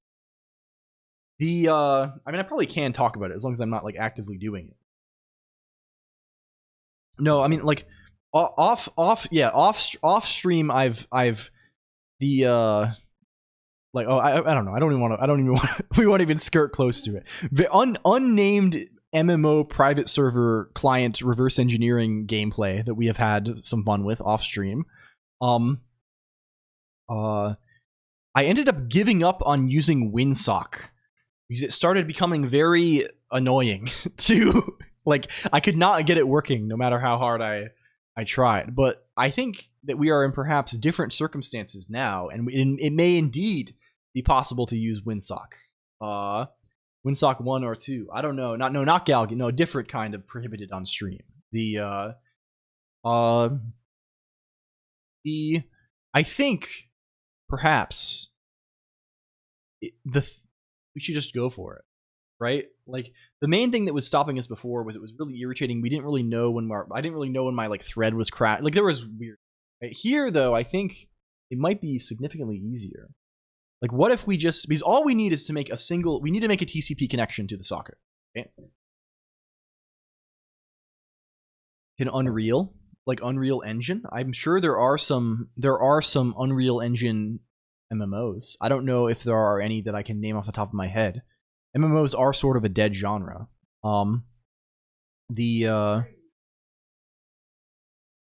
Yeah, I mean, I think the thing is, like, MMOs are like a classic money. Unreal Series, or like Unreal Tournament. Oh, I see. For web using only WinSockets, HTTPS enabled too. Oh, the TLS. How are they doing the crypto? I've done this. I wrote a TLS implementation in Haskell, and it's not too bad actually, but you certainly don't want to run it publicly. If you're just using OpenSSL or something, this becomes a lot easier for sure. Writing the crypto is wild. It's something you should do probably. So it's a wild guy.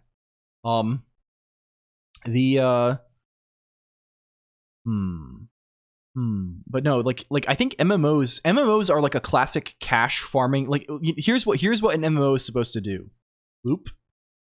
This is the intended MMO function. Bloop. It's yes, this is very good. This is worth trying if you haven't done it, Jay Franco. It's one of those things that feels very intimidating, but the RFCs are actually quite accessible. You can make something that like at least is like a tolerable TLS client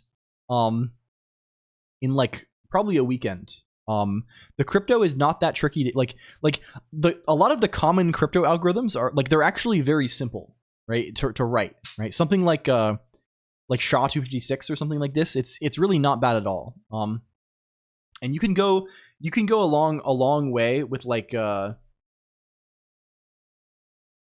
think like you can access a lot of websites if you just have like one hash, right? Like SHA or something for like doing like HMAC kind of stuff. One symmetric cipher, which I think you can probably just do like cha-cha-20 or something. And then one asymmetric cipher, which probably the good thing to do is like one of the elliptic curve guys, like what is it like ED25519 or something like this. Like you can do this, right? You don't need to do like 1 million things to have something that like, but of course you don't want to actually meaningfully use this in a place where you are relying on it, because the things that, well, I mean, it like honestly, like it really is, right? Like it sounds like a bunch, right? But like it's what it turns into is like, oh, I need to implement like some protocol stuff in like 3 algorithms, right? If you're doing it for fun, right? And like SHA-2 is like not long, right? Like, can we find like I mean, this is it like written out in like C, super explicit C pseudocode, right? And most of this is like comments and constants, right? like this is the algorithm, the core thing, right? It's really not much at all. It's like you do some bitwise operations on stuff, you shuffle them around, right? It's not hard to write. Go or Python? I don't know. Good is a big word. Good is one of those big words, Smurf D0. It's a tricky guy. He's a tricky one to contend with. So like, and it's the same for many of these things. Like AES is like still very widely used, I think, right?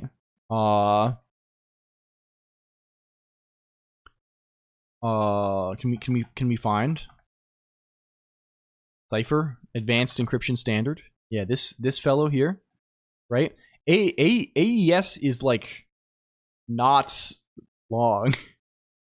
We don't have like a funny implementation on here, but like this is like, yeah, you can write an AES if you want to. It would take you an afternoon from nothing. Finding good examples, yeah. The RFCs do have test vectors typically, right? So if we go to like SHA-2 RFC, yeah, and the thing to say is these are not the things that are hard about writing good crypto. Rosetta code, yeah. This is, you definitely need some kind of big int stuff, right? You can get away with Haskell or something is easy if you have this for free. Yeah. In modern CPUs, in x86, you just have AES-NI, which is, I mean, if you want to go that way, your CPU probably. Thank you, the Geek Pirate, for the follow. Your CPU probably has these funny instructions if you're on an x86 64 machine. Like this is a single machine instruction to do like rounds of AES and the final round of AES encryption and decryption, and also like some helper stuff for key generation. Like I think there's a similar thing for SHA as well. I'm pretty sure. What's his name? Yeah, then this is cryptography. I'm pretty sure there's a SHA guy. Yeah, there is from a bit later. There are a bunch of SHA instructions for him. Yeah, it's not a single instruction. Like we were just looking at them, right? It's these instructions, right? They're for doing like one round and then the final round. They're different. eSwap that lets you swap end units. Yeah. So like, and there's also AVX guys for, yeah.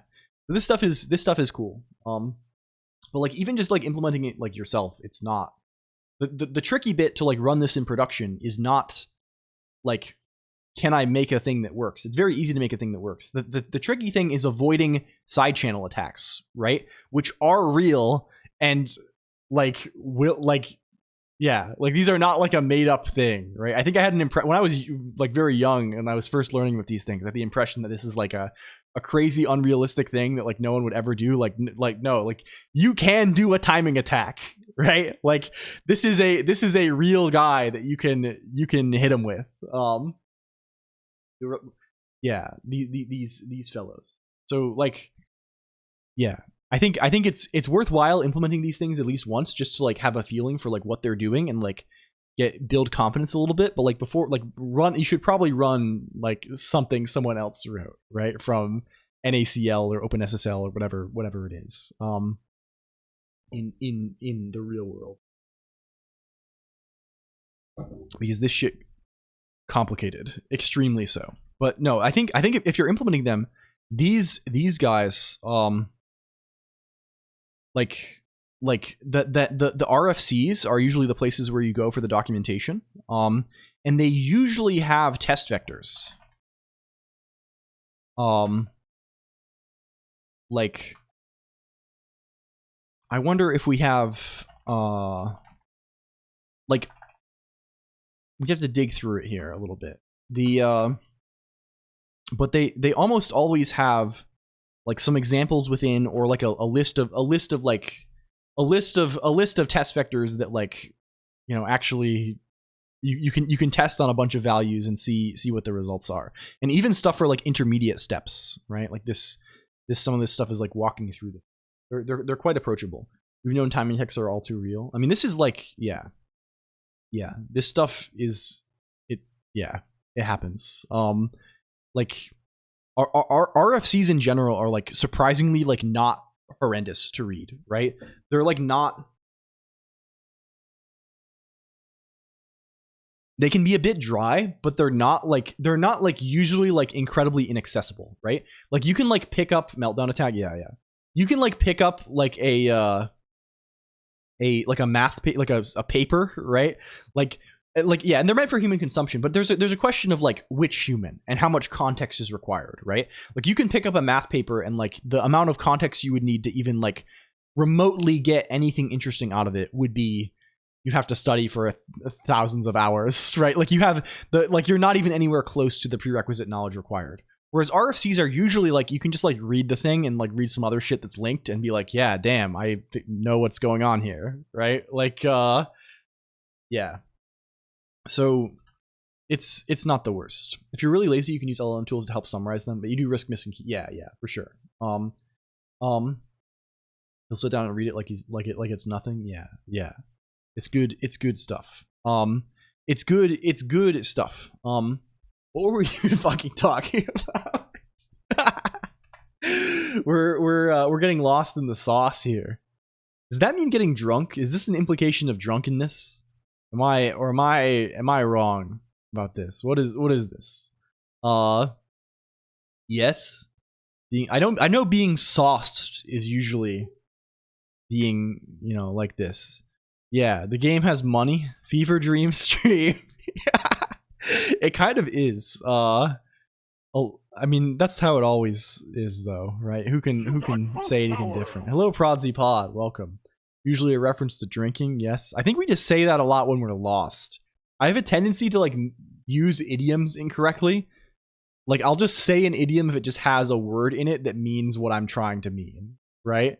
Like you look up at the sky and see a plane. Oh man, that's really pie in the sky. For pattern searches. Oh, this pop-up guy here. This is it's a completing read, kind of like Helm or kind of like Helm or Ivy or those it's an Emacs guy. If you're an Emacs person and you're asking what it is, what like Emacs package it is, it's a guy I made myself. I had it released publicly for some time, but I've like since like obliterated this because I was worried that it would be you would be able to identify me through it. So if you want it, I can send you the code. but like if you're an Emacs enjoyer, but like I don't have it released publicly right now. Yeah. Everything's Emacs stuff, right? This is the way it works. Is this just pops up and shows? I'm using EXWM, which makes all of my X windows into Emacs buffers, right? So like I see this is an Emacs buffer, this is an X window. I can just like, and I have browser extensions that make all of my Firefox. I make it so I disable tabs, and I have a user Chrome to remove all the UI. So this is just Firefox, and I just have like many Firefox windows open, and they're just like usually mostly minimized. No, the host OS is NixOS Linux. I'm just developing a Windows thing. We are cross compiling our little code injection thing to Windows, and then we are running it in Wine. So like when the game is up, right? When we're looking at that thing, right? This is popping up the Wine virtual desktop, so it looks like Windows inside of an X window, and then this is a window, like another window inside of that for compatibility. But it's all on Linux. We really are the bigger fish to fry. Yeah. I think it was a tooling thing rather than a tech thing. Flash was fine tech, but Adobe Flash Pro was legit. Very easy for people to pick up and make things with a very tight community around it. Yeah, there's a weird period for sure. I also remember there started being like, what was it? There started being like native ports, browser ports of Unreal games. How did that work? Fuck, I'm trying to think. When I was additional lore. When I was like freshman, sophomore in high school, I found a team recruiting on gamedev.net, I think it was, for an Unreal Engine project. And I was like, I'll just like, I can program. I'll just say like, I'll join your team. You're looking for I think they were looking for like a network programmer. And I had been doing a lot of like socket stuff. And I was like, okay, sign me up. So, hey, dude, sign me up. Okay, enjoy. Thank you. Don't fall down the drain. Yeah, and I think it was assem.js with mscripting. Yeah. So at the time, like I signed up and they sent me all this stuff for their Unreal Engine game. So I had access when I was like 14 to the Unreal Engine 3 source code, and all of the wikis and stuff, because I was like on their dev team thing. It was not like a real project, and I don't think they ever like finished the game, but like I remember like going to meetings on Skype with them and stuff. It was funny. It was yeah. Like in the I remember doing one in the cafe area of like a grocery store, taking a meeting to like talk about, I don't know. It was funny. But I remember I was reading a lot about Unreal Engine 3 stuff for this reason. And I remember they had a thing, what was it called? Fuck. Hello 92 Clayton. Thank you for the follow. There was like it was like a vaguely fantasy themed game that like Epic made themselves. Like something it was Dungeon Defenders. Dungeon Defenders, I think. Simutronics, maker of Muds and Hero Engine, were making their own games and taking apps off the internet for Unreal 3 levels. What's the Dungeon Defenders browser version? This is the one, I think. Dungeon Defenders Awakened. No, this is different. No, fuck. Dungeon Defenders. Is this the one? Dungeon Defenders. It was like it was an Unreal game, like a 3D game. No, yeah, it was. It's based on a showcase of so Dungeon Defense is the one, right? Dungeon Defense Unreal browser. I know you could play this in the browser. Yeah. 2011. Dungeon Defense is okay, cool. Cool. The demo is wickedly addictive. But was there a browser version? Did this? No, they don't mention this. This definitely existed. I wonder how this works. I feel like web browser plugin UMG widgets. They have a widgets. Maybe it was through something. I want to know now. I want to know. Fuck. There was a lot of that though at the time. It was like this assem.js thing. I think this is what we're guessing, which was like I mean, this is later than that even. But I remember there being a lot of excitement surrounding this before WebAssembly was getting used a lot for people writing like fast, like compiling native shit to like because Mscript could compile C to this and like worked with SDL. Like you could conceivably write like an SDL game in C, and like I think that's how you could like build it down to this. So there was some setup for this pre Wasm. libopus to this back in the day for web audio. I see. Man, the more things change, a bunch of hack. I mean, yeah, I don't know. It was mostly just like it was JavaScript, but like less of it that they thought performed better or something like this. I don't know all of the details. Low level JS, yeah. There's probably actually some advantages over the Wasm stuff, just because like the FFI situation is probably easier, but a lot of disadvantages as well. The Wasm FFI is kind of very hellish. Are you still in beast mode? I'm going beast. Some would say. Ziona Gabo, welcome back. Can we shout out Ziona also? Ziona cool. We're keeping it largely beast as hell. Someone on Reddit is asking for the browser version. Playverse.com, connect and click on play with browser 11 years ago. I don't want to go down this hole myself. I find myself locked out. Oh, do you mean locked out in the sense that you are being prohibited access to something, or do you mean locked out in the sense that you are the opposite of locked in? You are unfocused and relaxed. Unfolded pair of pants in my lap. Okay. This is fair too. WebG. Oh, cool. Thank you, Dominic H, for finding this. Do they mention the thing here? Oh, it's even in the thing we just saw on Wikipedia mentioning this. Oh my gosh! Like it all comes together. I think this is the one I've seen. This banana bread thing. It wasn't even Dungeon Defense. It's this demo. This like multiplayer game thing with RTC. Can we see banana bread? No longer under active development. A port of the Cube2/Sourbrett and 3D game engine first-person shooter for the web, compiling C++ and OpenGL to JavaScript and WebGL using Mscripting. Cool, and there's multiplayer with WebRTC. This is cool.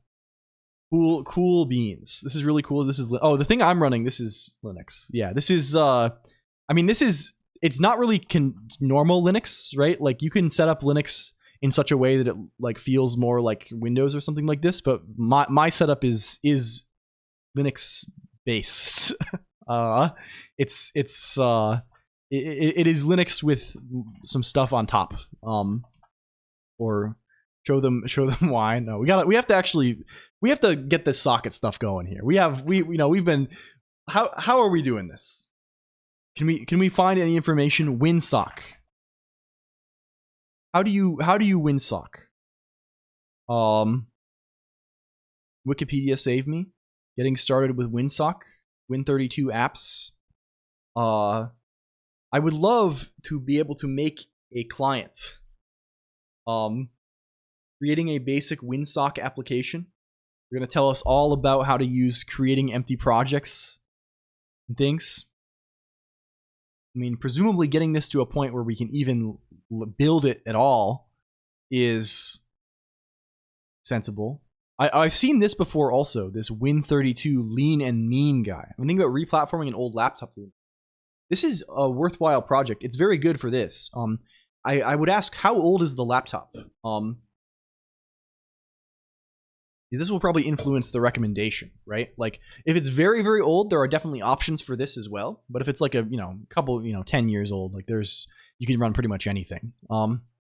Gives me a flight or fight reaction. Yeah, similarly. This Win32 lean, this does something. I think. What does he do? Win32 lean and mean. Wasm? Yeah. Cannot match native games, but of course, it can get kind of close, right? You can do a lot in the browser now. It can't get truly, like if you have something that's truly like intense, right? You're not going to get there. Big purple box above and high BT. What's the purple box? Oh, this? Oh, they're literally just going to tell us about it? Yeah, we should probably read. We should probably read. It just means bring in less shit. The LPHLP API header file is required if an application is using the IP helper APIs. Okay, and there's ordering constraints. The winsock2.h header file internally includes core elements from the windows.h header file, so there's usually not an include line for the windows.h header file in winsock applications. Can I just include both and rely? Yeah, stops winsock1 being included by mistake. For historical... Oh, I see. You gotta be Win32 lean and mean, then. You gotta be Win32 lean and mean. Sleep deprived? You should sleep then. You should take it easy. Just read on your screen. Thank you, Taya Twitch. Where can we? Let's get this. Fuck. Let's get this bastard. Let's put this up here before all of our windows includes. If we include winsock2.h. Winsock. I mean, why are we doing any? Let's make them all consistent. This probably works, right? This is strictly more. What level of complexity? It's very low. As a user, so to give an example, 92 Clayton. My wife has never used Linux before, right? Never used this before. And recently switched to Linux Mint, which is a pretty very friendly distro from Windows, because she didn't want to use Windows 11, and she has had no problems. Basically, it's been totally fine. It's leaner. It's mean. That is kind of good. You build. Wow, cool, epic builds. Your wife is married to a computer. She's never done this. I've tried to get her to use this many times, but it took Windows 11 to push her over. It's crazy how good gaming is. Yeah, it's actually nuts. Hello, Sandcore. It's like you can just install most AAA games on release day. It said 6 months, 2 months back. I actually don't know when. There's multiple things, right? Hello, Arutairu00. Like I've been updating this machine a little more often. I think now it also depends on like where I am. I don't actually know what version the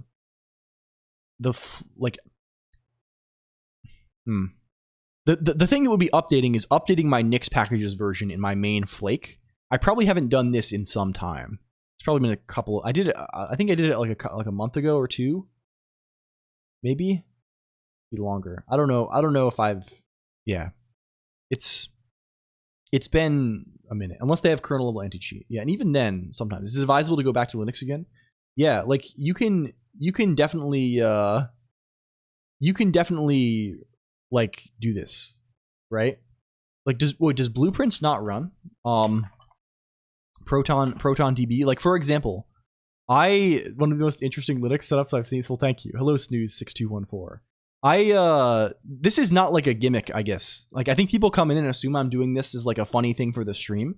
I've been running like basically this setup minus the anime girl for like years. I run this on all my personal machines. I ran this on my work laptop. Like this is like just like what I'm doing. Blueprints I think is, I mean I game on Linux but in a Windows VM, but it runs perfectly on Proton. The like my machine that runs my window, the only Linux gaming like actually on Linux that I had to try recently was when Monster Hunter came out. I was playing a little bit of that, and it didn't, the machine that runs my VM is not like high spec enough to run it. So I tried running it on the new machine I built to run OBS, and it just ran perfectly, which is fucking nuts, right? Like I bought this like gigantic AAA game on release day. I just clicked install and run in like Steam on Linux, and it just runs. Like it's marvelous. It's marvelous. Okay. Okay. Where to next? Where to next? Where to next? We windsocking. Windsocking under 185 pounds. This is good. This is good. I'm glad you've. Is this a goal? You played with doing a GPU pass through. Yeah, this is what I'm doing exactly. I am Digia. And it usually works. It's just that my GPU is kind of old, right? And this Monster Hunter thing was not. It was not like it ran kind of shitty, right? It was like I have the way I have it set up is I have like the usual like VFIO pass through thing. I built this machine specifically for that some years ago in like 2019 or so. That's where I do. It just like almost everything runs in that, and it's less hassle. So I always have one monitor that just like has this Windows VM on it. Hello 9099, welcome in. Good to see you. Hi.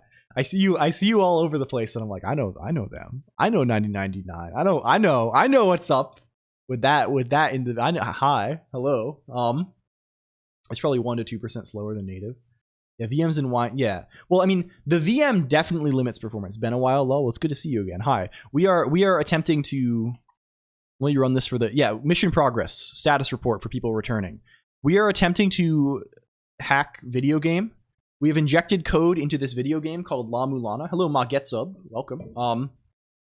We have now injected code that displays ImGUI. This is in the game window. We can display whatever we want. This is here. Right? Ripping an exe, and I'm here for it. Yes, this is a Windows binary that we have injected our code into. We wrote a little code injection framework, and now we have cheats. we have used Ghidra to find a bunch of addresses in the thing. Look at this. You see how I drag this? It actually increases the money we have in the game. And if we get money in the game, if I go to 0, right? And I bonk this, it'll increase to 10, right? Like we can control, we can inject code that displays graphics, and we can also like control any values in memory. This is the plan. Why in like, you know, so the situation for performance is Indiana Jones runs on Linux with AMD GPUs without official ray tracing support because open source drivers. Yeah. What are the actual benefits to this? Well, I mean, benefits. One, it's free. Does it crash? I mean, if the game sets it above that, let's actually try. If I go to 255 and I go and get a coin, ImGUI will crash. It'll crash because we've told it in its slider display that the value is limited to that. And I think this should crash, right? If I break this, no, it just goes higher. It crashed before, but I don't know, huh?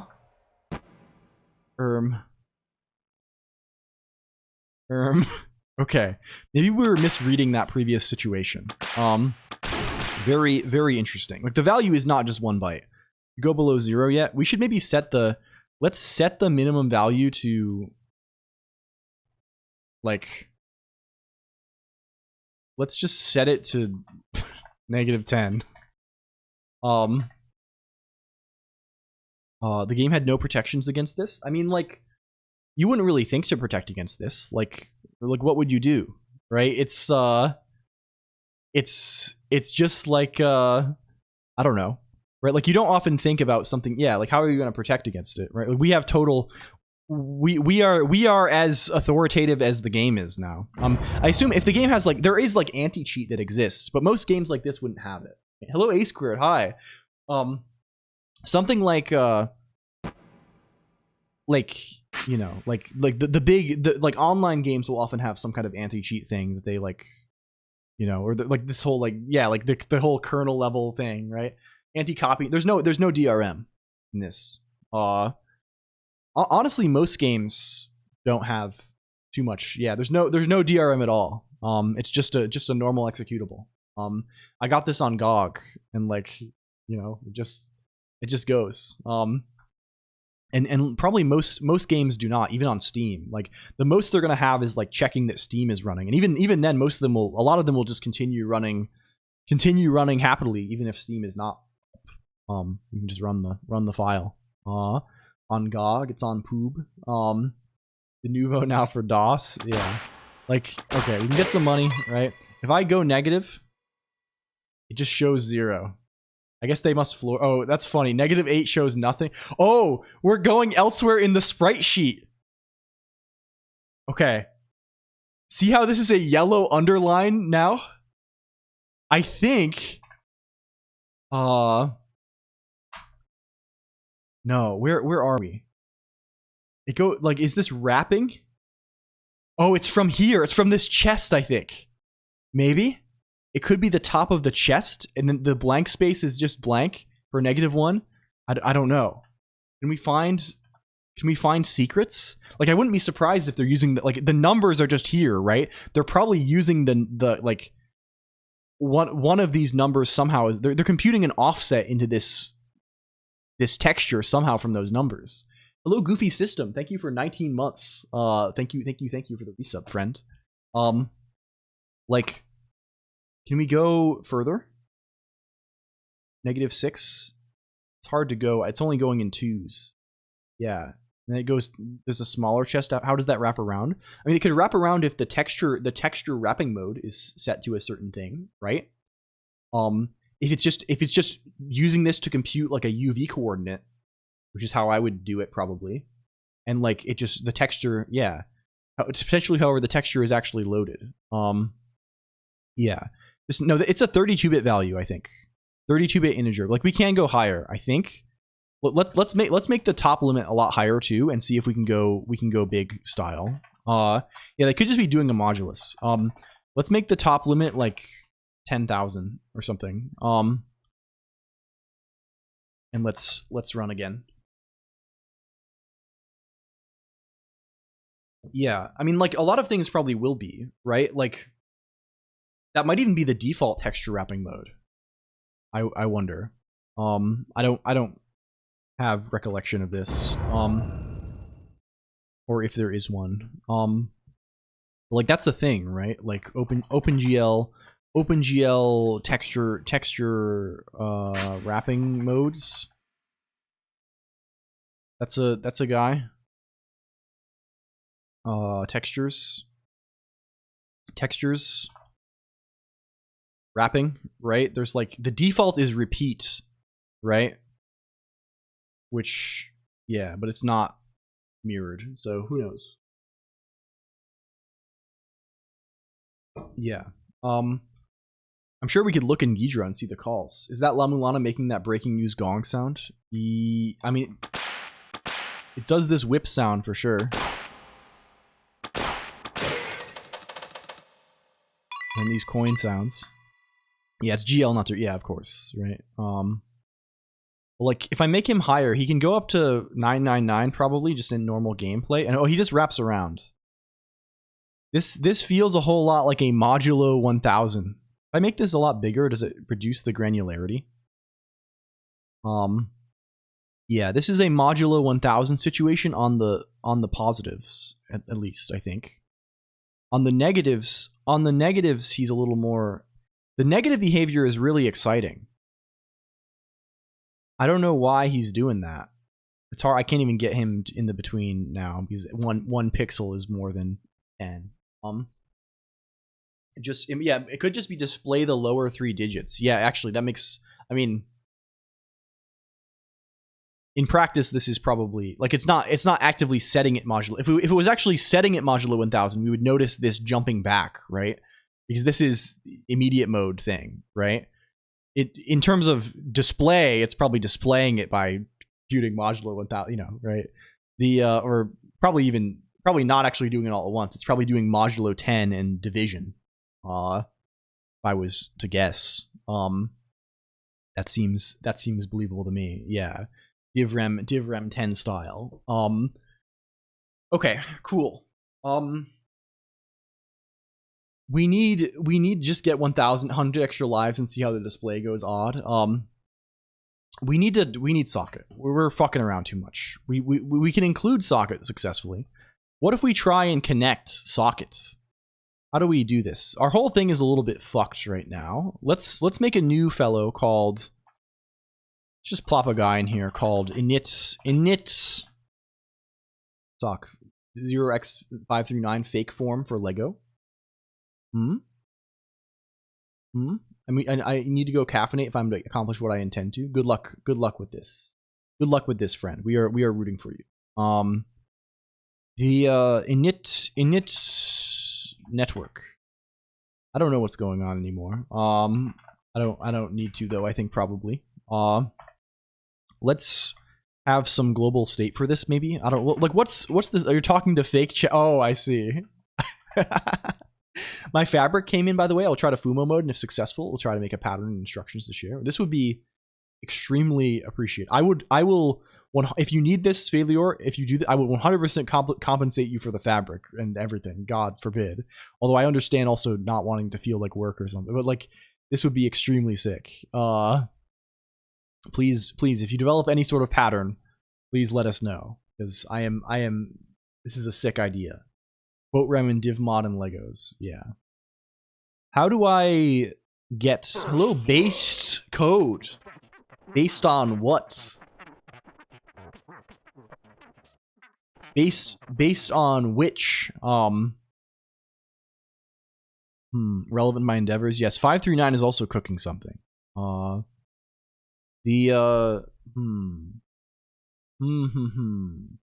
have to get cooking also for if I'm going to have trinkets to give out at events. Con season is approaching again. We need our trinkets. It's not much. I kept the bill very simple so people can afford it without it seeming unreasonable. I see. Very nice. Very nice. This is awesome. Based like honest. Oh, I see. That's good. That's good. The cooking meats. We are attempting to learn how to use WinSocket so we can add networking support to this game hacking thing.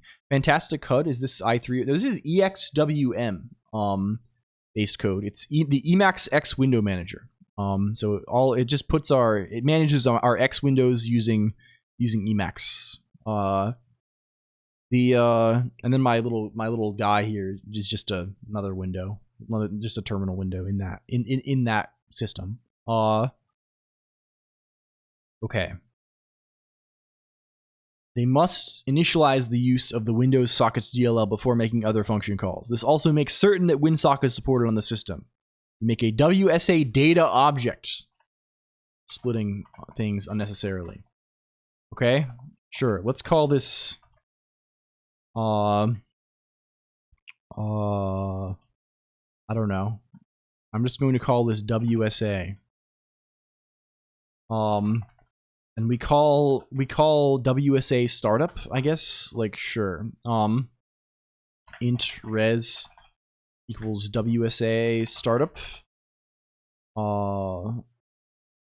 Make words. I assume we have whatever this macro is. Say.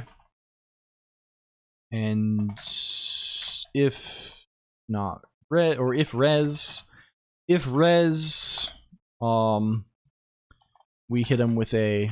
We have a panic macro guy from Crook, right? Panic. Failed to initialize. WinSock.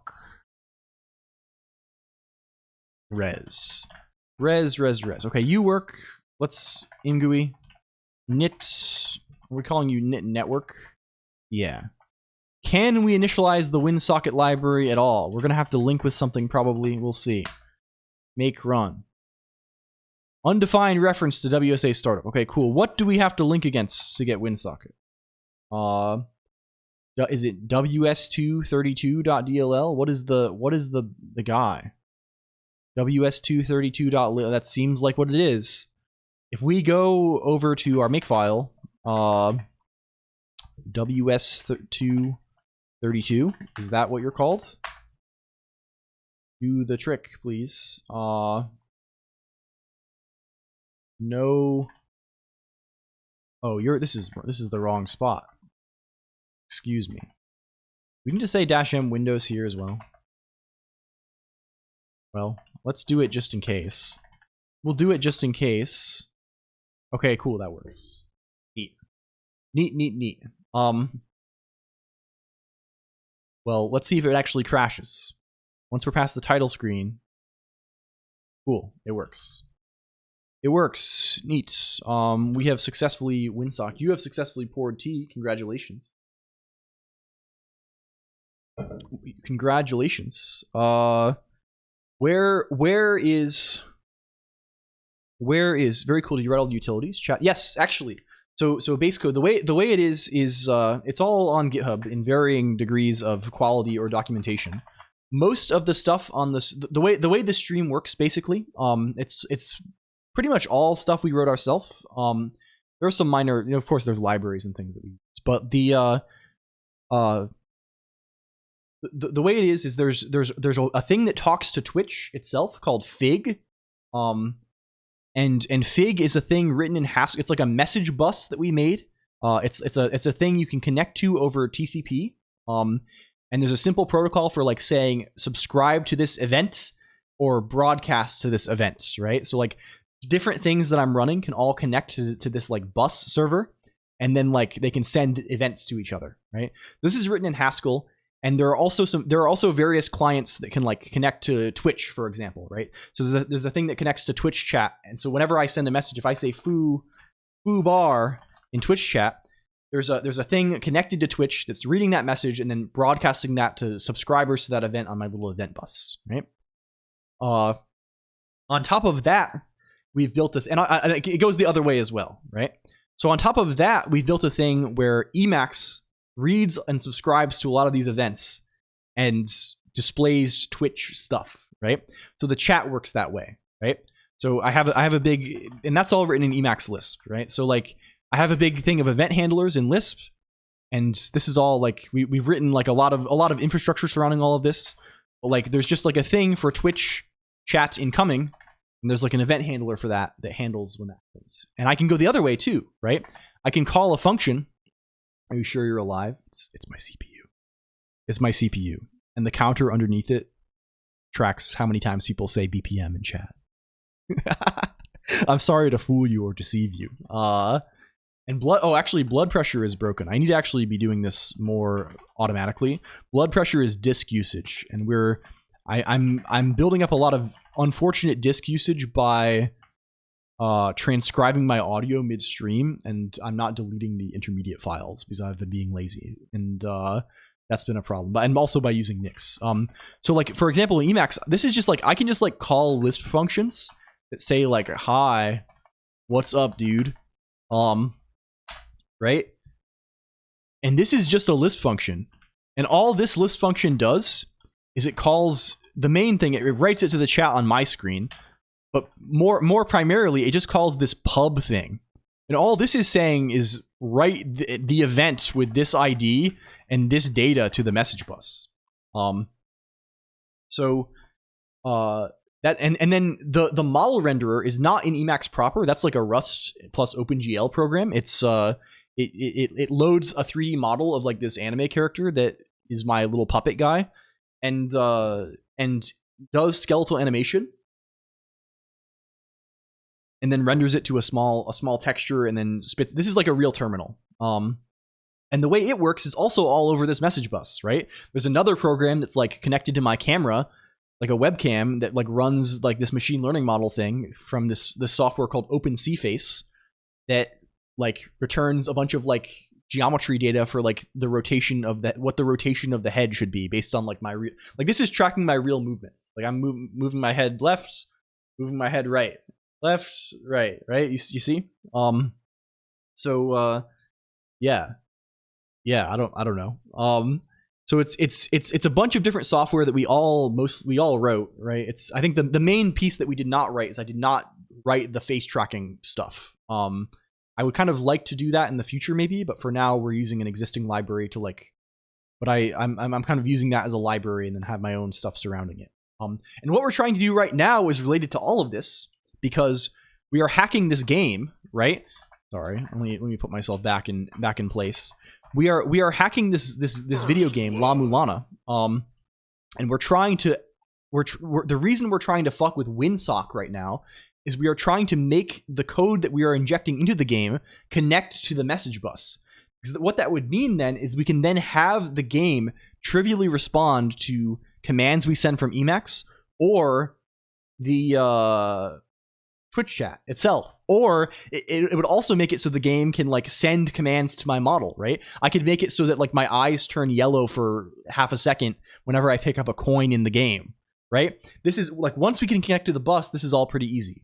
So like this is kind of the advantage of this kind of setup where everything is like a central, like, I don't know. Why is there sometimes an image in the background of your avatar? Hello, the Schmill. That's another thing. Hello. And also thank you for the follow, Tyeth Twitch. So if you look below on Twitch, right?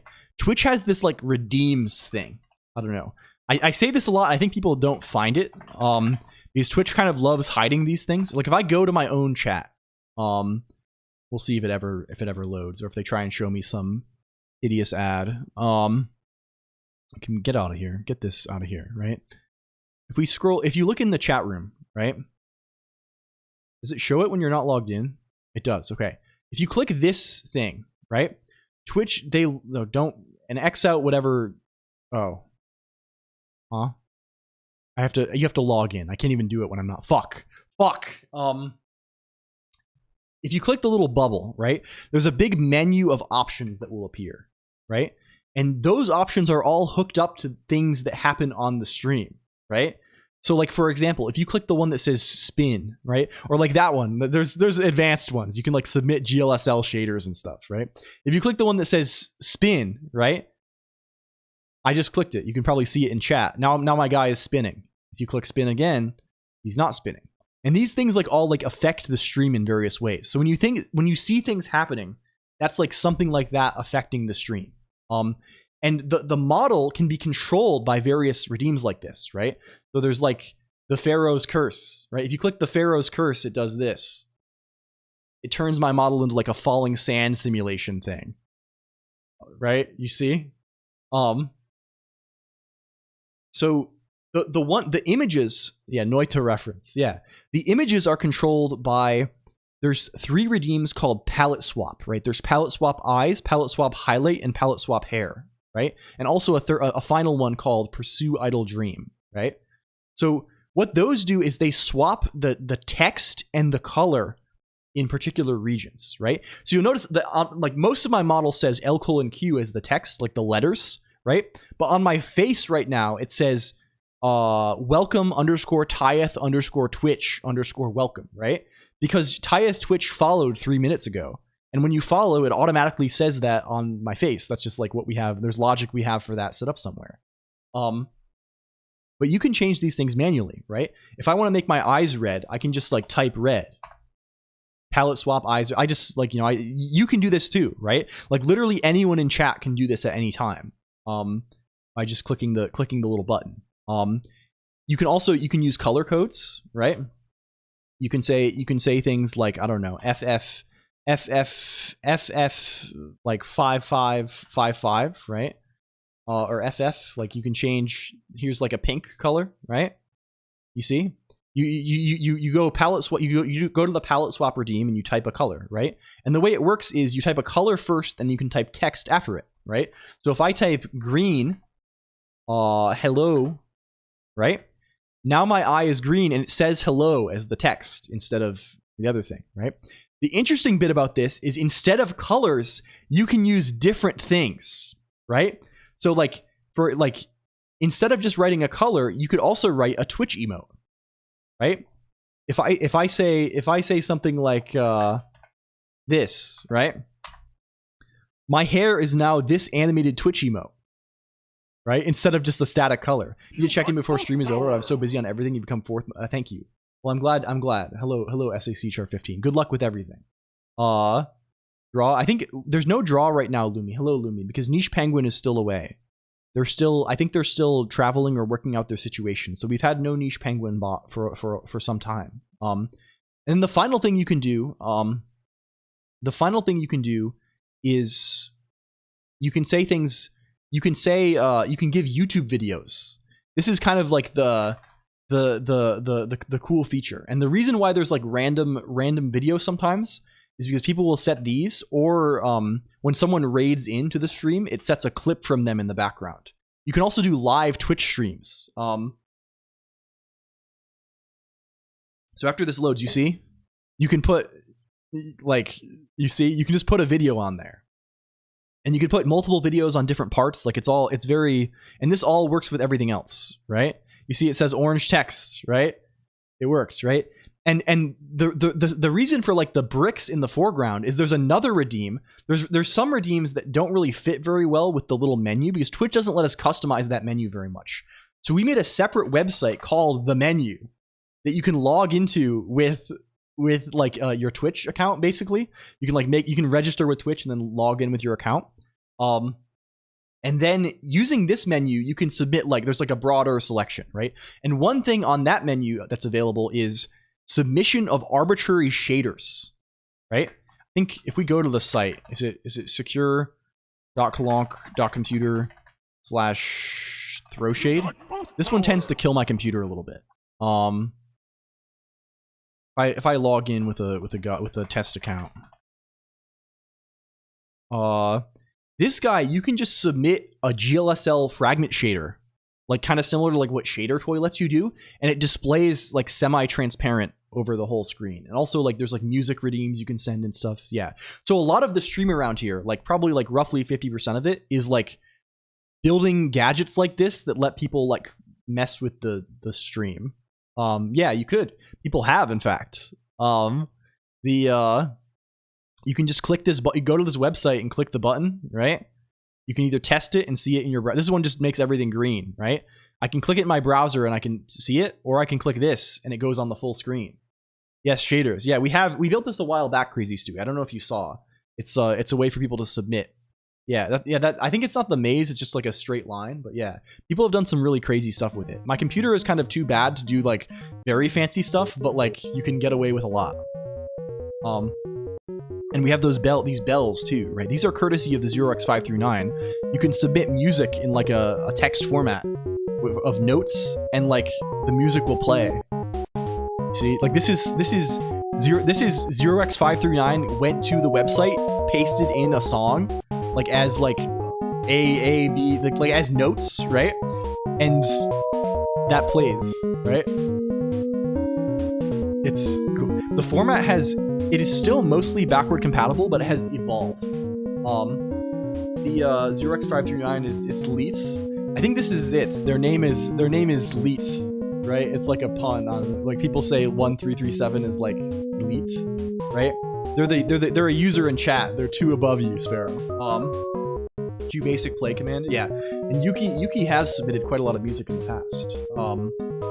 So yeah, I don't know. That's the gist of the thing, right? We just we build shit like this, right? So what, like, and also just like whatever seems interesting. Yeah, I know you've seen. I've seen them in your chat, Sparrow. I see them over. I see, like, I know you know. I know you know them. Thank you for the tour. Yeah, of course. And in general, I know it's all like a lot. There is a help page that someone wrote. It's a little out of date now, but our friend Prodzipod. Can you double boost? No, it's still a single boost. It will let you press the button as many times as you want on the menu, but like the boosts are tracked separately and it'll only count once. Yeah. We thought of this guy. There's server-side validation. So how do we... Okay, we gotta stop yapping and do this. Thank you for VVVVV, though. Maybe I have it too loud, though. Okay, I know how networking works. Can you tell me how I make WinSocket client application? WinSocket client application. Okay, this is just like a table of contents. Creating a socket for the client. Okay. Declare an adder info object that contains a sock adder structure. Okay, it's the same as usual C stuff. We need a get adder info type situation. So we need to make... Wow, this is literally just like the POSIX guy, right? This is the same fellow. It's been a while since I've done a bells arrangement. They're all very good. Oh, I should also say, if you like this too, you can go here. We have like a Discord server linked to a single IRC channel. It's like one Discord channel, one IRC channel kind of setup. It's like a nice little spot, right? We're trying to do something that's like, I don't know. It feels so strange to say like community, right? But it's something closer to this. than like, you know, I don't know.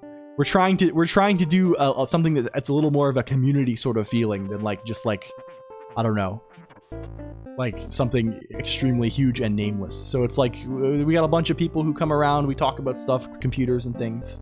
It's pretty good. You like this stuff? Yeah. Let's have a chat party in both places and snack while we talk. Yeah, extremely true.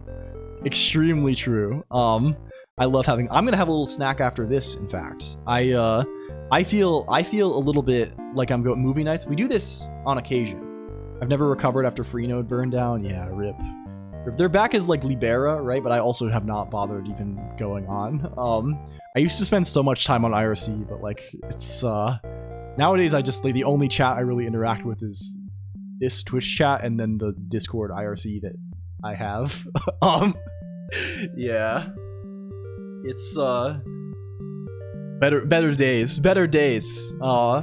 Yeah, we have to do a movie soon. It's just been a number of the weekends have all been kind of busy lately because like we went like back to back, like there was a holiday, there was something else before. We really need to do something. Maybe this weekend actually. Could be good. I kind of want to watch like I keep finding you all over the place. What is this? Huh? And Masika mentioned calling WSA initialize. Is this distinct from WSA startup? Probably. Okay, this guy is telling us like this is normal get adder info stuff, right? I'm like, can we get him? Struct adder info. Wait, does this guy allocate? Is that him? I like the SICP reference. Thank you. I like this too. I like this too. I'm stealing this verbatim. I don't even know what the shape of this is particularly. Zero. We have 0 memory. I'll do this instead of mem setting. Sure. I'm happy about that. Can we make you? Do I even care about this stuff? Can I just like AI family equals the this is like that where you say if it's IPv4 or IPv6, right? What are the get adder info? AF inet is you. Sock type is sock stream. Protocol. Burned down when I was without a computer to call home, or I was on a laptop or something. Yeah. It's just like for me, if I always find it's easy for these things to get lost in the shuffle, right? Like you spend forever talking somewhere, and then it's just like, I don't know. I used to spend so much time on Ryzen, and I just like, I eventually just like switched distros or something, and I just never bothered to set it back up, and that was that. It just disappears. Okay, what is this? What is PTR? What are you for? What is your nature down here? Ah, yes, they're iterating over shit. We don't. We're getting we're connecting to the first one, or we're failing. I don't care about that. We're not too worried about that guy. Let's say res equals get adder info. Get adder info. Shiro. 32050. We hardcode those. We hardcode those guys. And results also. If res. We just panic. I'm writing Rust. Failed to resolve address. Tell me your code. Tell me your error code. What else do we have? I see. Cool. Now this is where we start getting a little bit different with things. Can we just connect to you normal? we just connect to you normally on results. Can I say something like sockets? Can we actually make you be global? Can we say sockets bus equals invalid sockets? And then say something like bus equals sockets. And this just feels like freaking normal. Wait, is WinSock just normal? I could have sworn maybe I was playing with WinSocket 1 or something. This is just normal. Mostly. This is just, dare I, like, huh? It's just fine. Okay. Can we say res AI family, res AI sock type? It's mostly Berkeley sockets. Cool. Cool beans. Thank you, Mugget Sub. The pointer AI protocol. I guess I was looking at the other ones. The other one had all kinds of nonsense. That's not bad. Okay, so I guess if this is still invalid, if bus equals invalid sockets, panic, failed to create sockets, I won't even bother get last erroring. We'll do that when the time comes. Well, I guess, you know what? We won't even bother saying anything. We don't even have, fuck it. Fuck it. Okay, how do we connect? Connecting to a socket. Again, I guess let's just test this.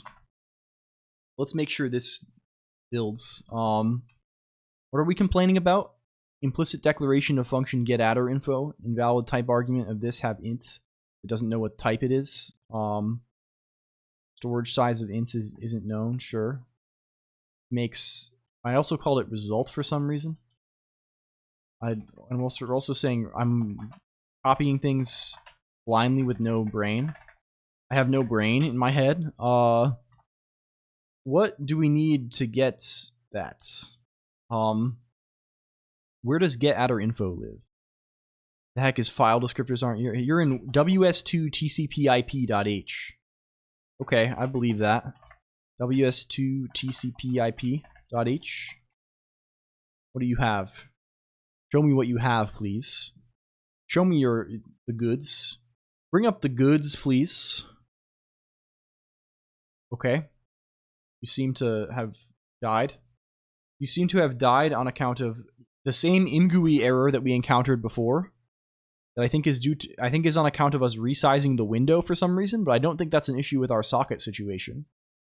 Let's just not mess with that, maybe.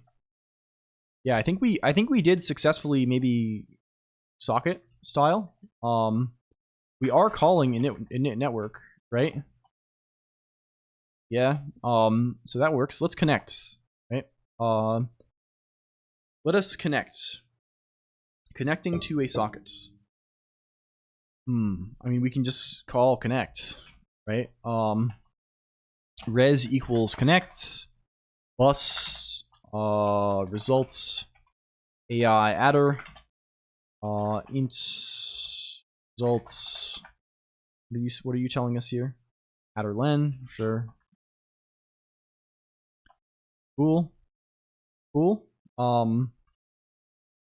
If res equals socket error, panic, failed to connect. Neat.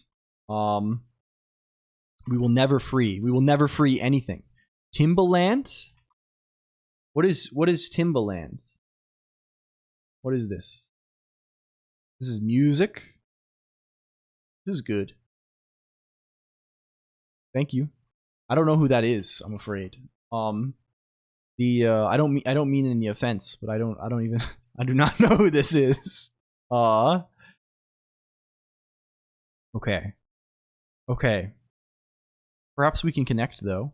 They did music in the 2000s. Maybe. I'm unfamiliar. I mostly know about like AMVs.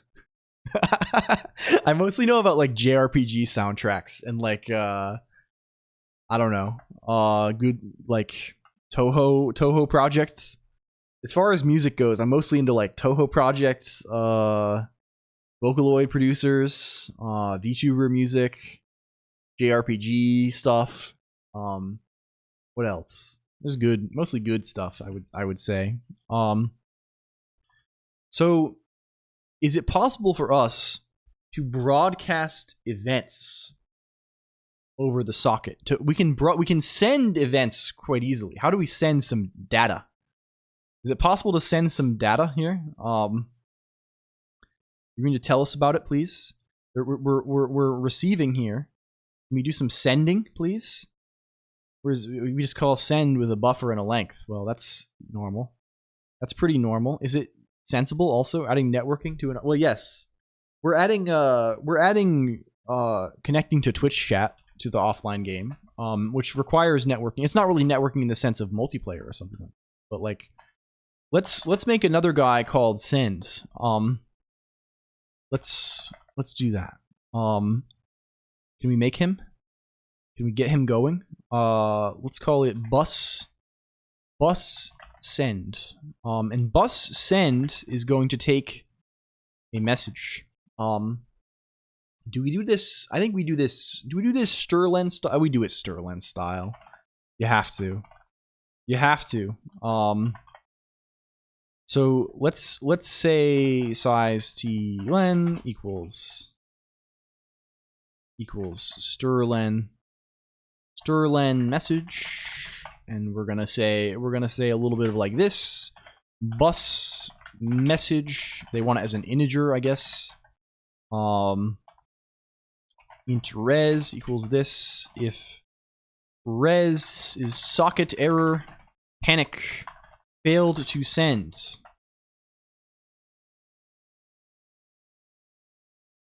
Sure. We run those. You build. Too few arguments to send. Declared here. Socket. Oh, you take 2 integers. What's your second integer? I don't know. What's your second? Oh, it's flags. Sure. Now, yeah, this kind of stuff is the part that Russ would have made a little easy. Well, that and it'll only make it easier by hiding things from us. And really, we need minimal. I mean, we will be wishing we were there when we come to the point where we have to like handle our buffer and like split it on lines. Well, even that, like they at least give us stir talk, right? Stir talk mostly gets us there, probably. I don't know. We'll deal with it. We can bite the bullet and write some real code for once. We can put on our big boy pants. I'm passing it to Panic. Yeah, it is just annoying. I could go. I do not particularly love handling my strings by smashing things in the funny buffer. But you know, what can you do? What can you do? Okay, well, we should probably actually call send if we want something to happen. Let's after initialization, let's just call send once. Let's say bus send, and we're gonna manually craft a message. We're gonna call this la-mulana. La-mulana. Hello. And inside of la-mulana hello, we're going to send nothing. We're going to send no data. And then we're also going to send a new line because the protocol is new line delimited. And then in Emacs, in event handlers, we're going to add a new. Let's actually call it monitor. We're gonna use the standard format that we have had. We're gonna say cons. Let's first fix the indentation on this file. Let's say cons monitor la-mulana test. And we're gonna say lambda data. We're gonna say exactly this from NetHack. we're gonna repurpose this. We're gonna say la-mulana says hi. And print whatever the data is. We run this if we say w connect. I think we have to reconnect to get this back. Yeah. Reconnect to the bus, resubscribe to the event, go back down here, run this, and when this gets to the title screen, if everything's working, it should print hello from la-mulana once it gets past this menu. It does. It does. La-mulana says hi, nil in the chat room. Very, very good. Very good indeed. Okay, so that's pretty fucking sick. Because we can do this now with everything. We can do this now with anything. For example, what if we wanted to print a message in chat whenever we picked up a coin, right? Well, there's a pretty easy way to do this, right? We can just keep track of what the last coin count was, right? So if we go here, like where is coins? Like if we need to make a global called int coins last equals 0, right? So what shall we do? Well, in render hook, wherever we're reading coins at her, right? Let's say int coins equals this, right? Get the coins count. We won't print negative coins anymore. We will still say this, thanks caffeine, congratulations, right? We will say if coins not equal to coins last, coins last equal coins, and then we will say something like this, right? Let's hit him with a char buff, I don't know, char buff 256, right? SN printf buff size of buff. This is how you do this guy, right? It's something like this, right? Pub monitor la-mulana test, and then %d, like so, new line, and then this is kind of like coins. This is sort of like coins here, and we bus send buff. Does this work for us?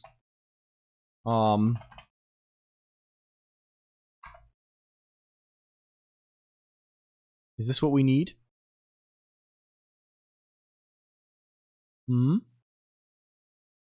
Okay. La-mulana says hi, nil. That's the initial one that we press. If we enter the game then, whenever we pick up a coin, it should give us a new message.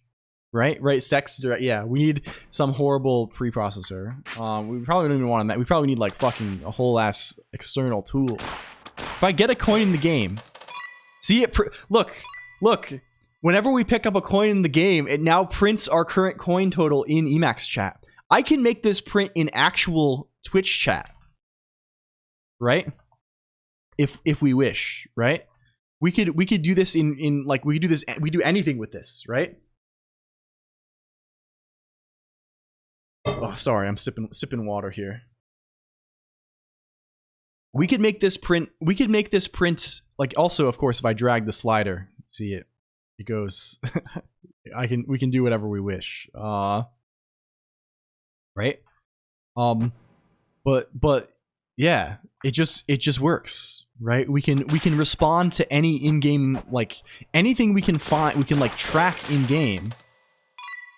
Yeah, the first one was nil because that was the one we were calling just when the game connects and we didn't pass any data, right? These guys, right, we do pass in some stuff. We're passing the total, right? I think this is very cool. So I guess when it comes down to it, right? I mean, another thing we'd like to do is we'd like to actually receive events in the game, probably, right? So beyond just sending, how can we receive? Right? Receive is similar, right? We just have to send a subscribe message and then receive a bunch of, data. But we're gonna have to do a little more bookkeeping for this, right? The bookkeeping is, right, as always, we have to, it's TCP, right? So we need to, we want to be able to make that happen, right? We want to be able to like control the coins, right? So like the idea would be like if you actually play this game, like what if you wanted to do like a cool challenge run, right? Where like your chat controlled how much money you have or controls anything else, right? Your health or like, yeah. A ping pong for PubSub clients? No, there is not. There is not. And in general, yeah. There's nothing like this. I guess maybe we, like, you can make this like bespoke for a given thing, but like there's nothing. Most things are, I guess this is maybe a problem on like the real, if I was running these like on the public internet, but the whole thing is like all very kind of private. Tracking the player passing the tents or ladder descending. Yeah, I mean we could track. Probably, I don't know. We have to find where the player's position is. The main thing I want to track is these screen transitions, right? You see these screens? The main like content of the game is like exploring these ancient ruins, right? That you have like, and there's like these complex puzzles. I want to keep track of where the player is and use that to like access like a to make an HTTP request eventually, right? The eventual goal, right, is to whenever like have a little ingui thing that's like a text field, right? And whenever you type in the text field, it uploads it like HTTP posts that to a web server I run. And whenever you load a page, it updates that from the web server based on like which room you are in, and which area. So that every room can have its like own little notes page that a bunch of people can all write to collaboratively. I don't think I'm going to go too crazy trying to do like fancy like CRDT conflict resolution stuff. We'll probably just wing it and say like, haha, right? It's fine. If two people are really editing at the same time, we'll just let them destroy each other. We will let them be destroyed on the anvil of hubris. But like, you know, it would be cool to have it all. Like, yeah, I mean, this is crowd control, effectively, Big Gay Mikey. This is how that shit works, right? Like, we could turn this into a crowd control. Like, as soon as we have the receive half that we just built the send half for, we could turn this into crowd control very easily. We would just have to wire this up to bits or, like, channel points or whatever people like to do, and we would have that. At least only. The thing is, it's only for coins right now, right? You ideally want to have other things, right? When we'd have to track down the addresses of those other things and like make it happen. Am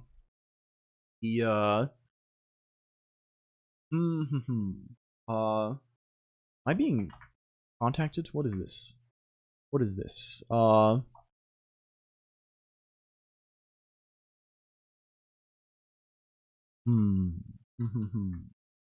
I think, how goes la-mulana? It's going pretty well, Yellowberry. We have some cool stuff happening. Look at this. Look at this. Welcome in, Yellowberry HN. Can we get some coins? No, we've already exhausted them. We've exhausted the cash there. Can we go further for money? We need wealth. Things just kind of keep working. I don't know. It's I'm very pleased with this. I feel like, I mean, that it's a good feeling, Failure, because I feel like what that feeling is for me often is like when things just tend to work. Yeah, let's so look, Yellowberry. If we pick up these coins, you see it prints a message in the chat window for every coin that we get with the quantity. We are kind of cooking a little bit. I feel like when it goes like this, when everything's just working, I always feel really like that's a really satisfying feeling because it makes me feel like my mental model of like how I think it works is correct, right? Like with this kind of thing, like I'm feeling very strongly now. The fact that this all worked, like basically, is like fucking crazy, and it feels really good because it's like we kind of get it, right? We kind of understand what's happening here. We know a little bit what's going on. Hi, yeah, true. I think you can whip these guys, yeah, beneath. That's a secret strategy I've seen on the Author Blues stream. Yeah, I don't know. How are we receiving? We just need a big buffer, and we just need to like. I think what we got to do is we just have to throw shit in the buffer, like it's obnoxious to receive because there's so many additional edge cases, right? Like what are the edge cases, right? You have to like what does the receive process look like in general? You have a buffer, right? And you have like a current write head of the buffer, right?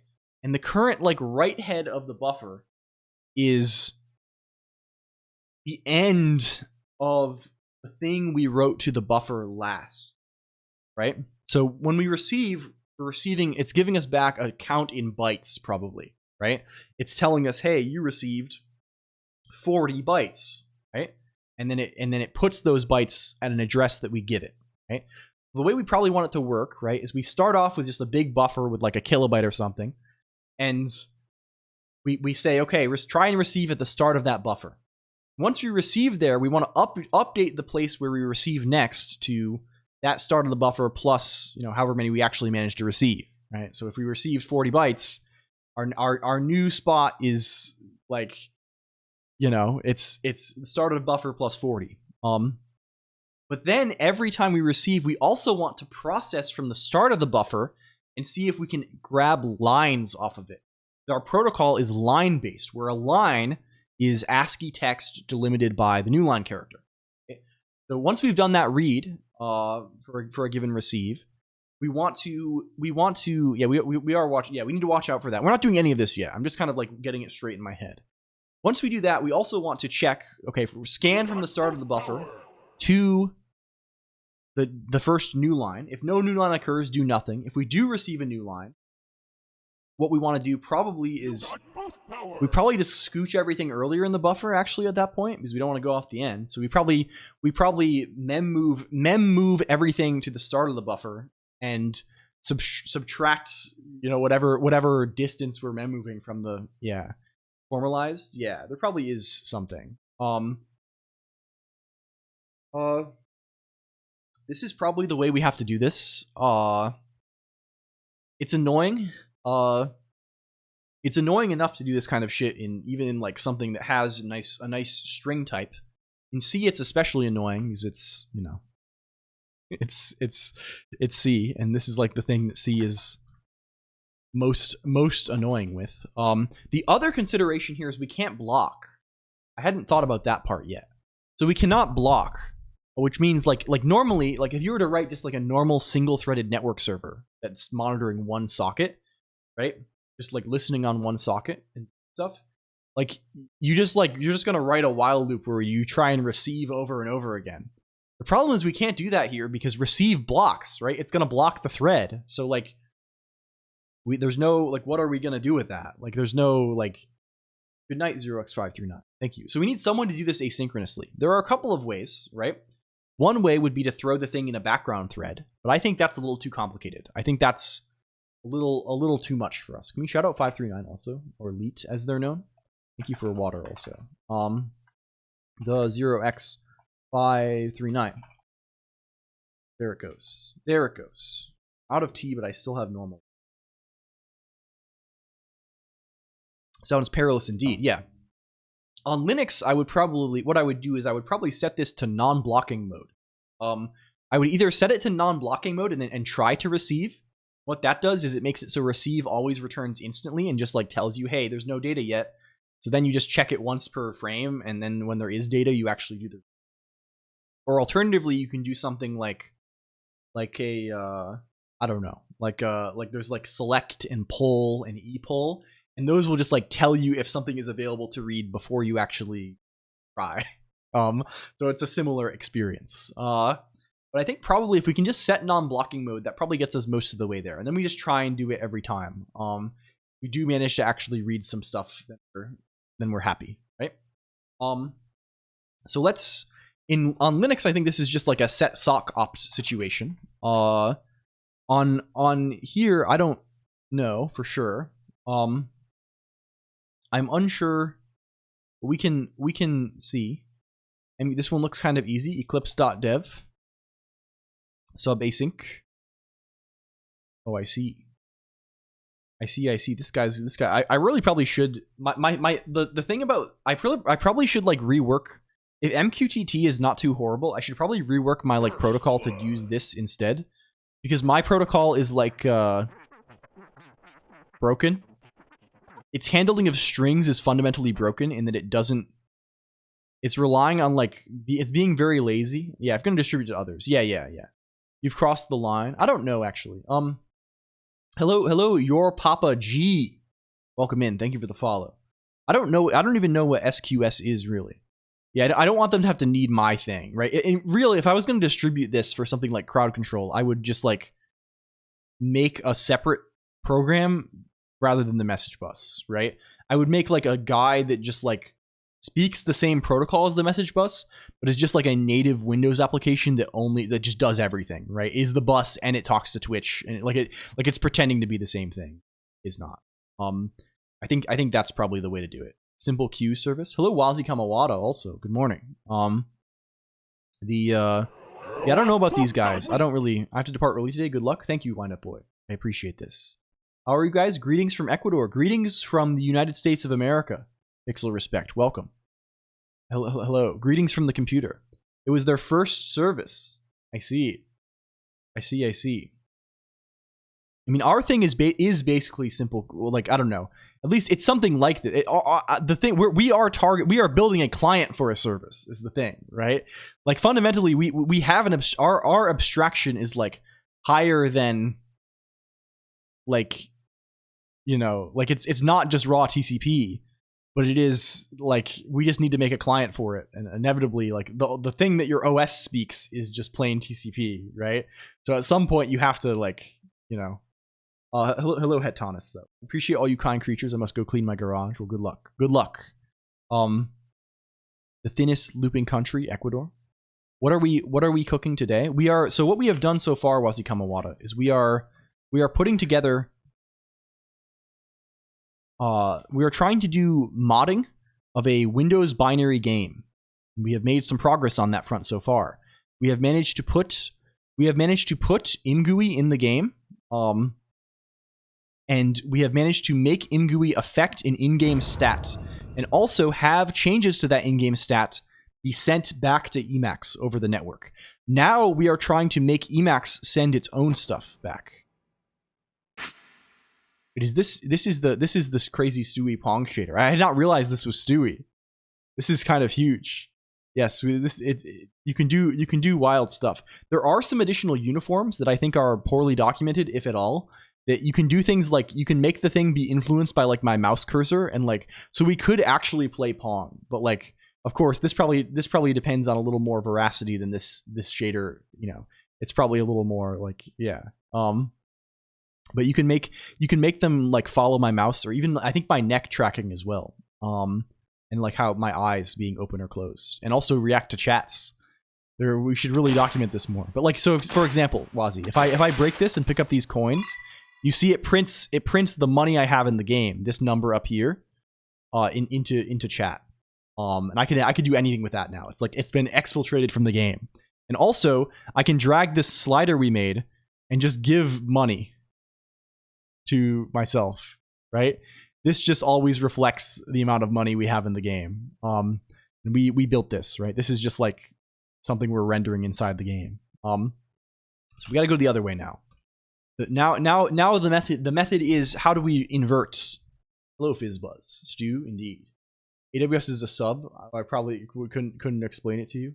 Was a website for buying books. Yes. The sounds like an atypical COLONQ project. Then yeah.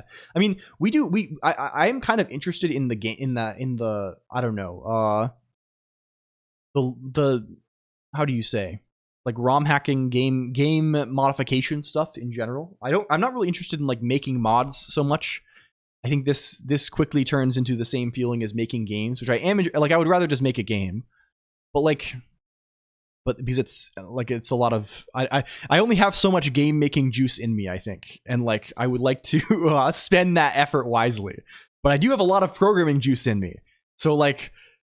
This stuff is just really cool, and it's mostly an excuse to play around with some of the technology, right? I want to learn how like for example, right? When a new game comes out, right?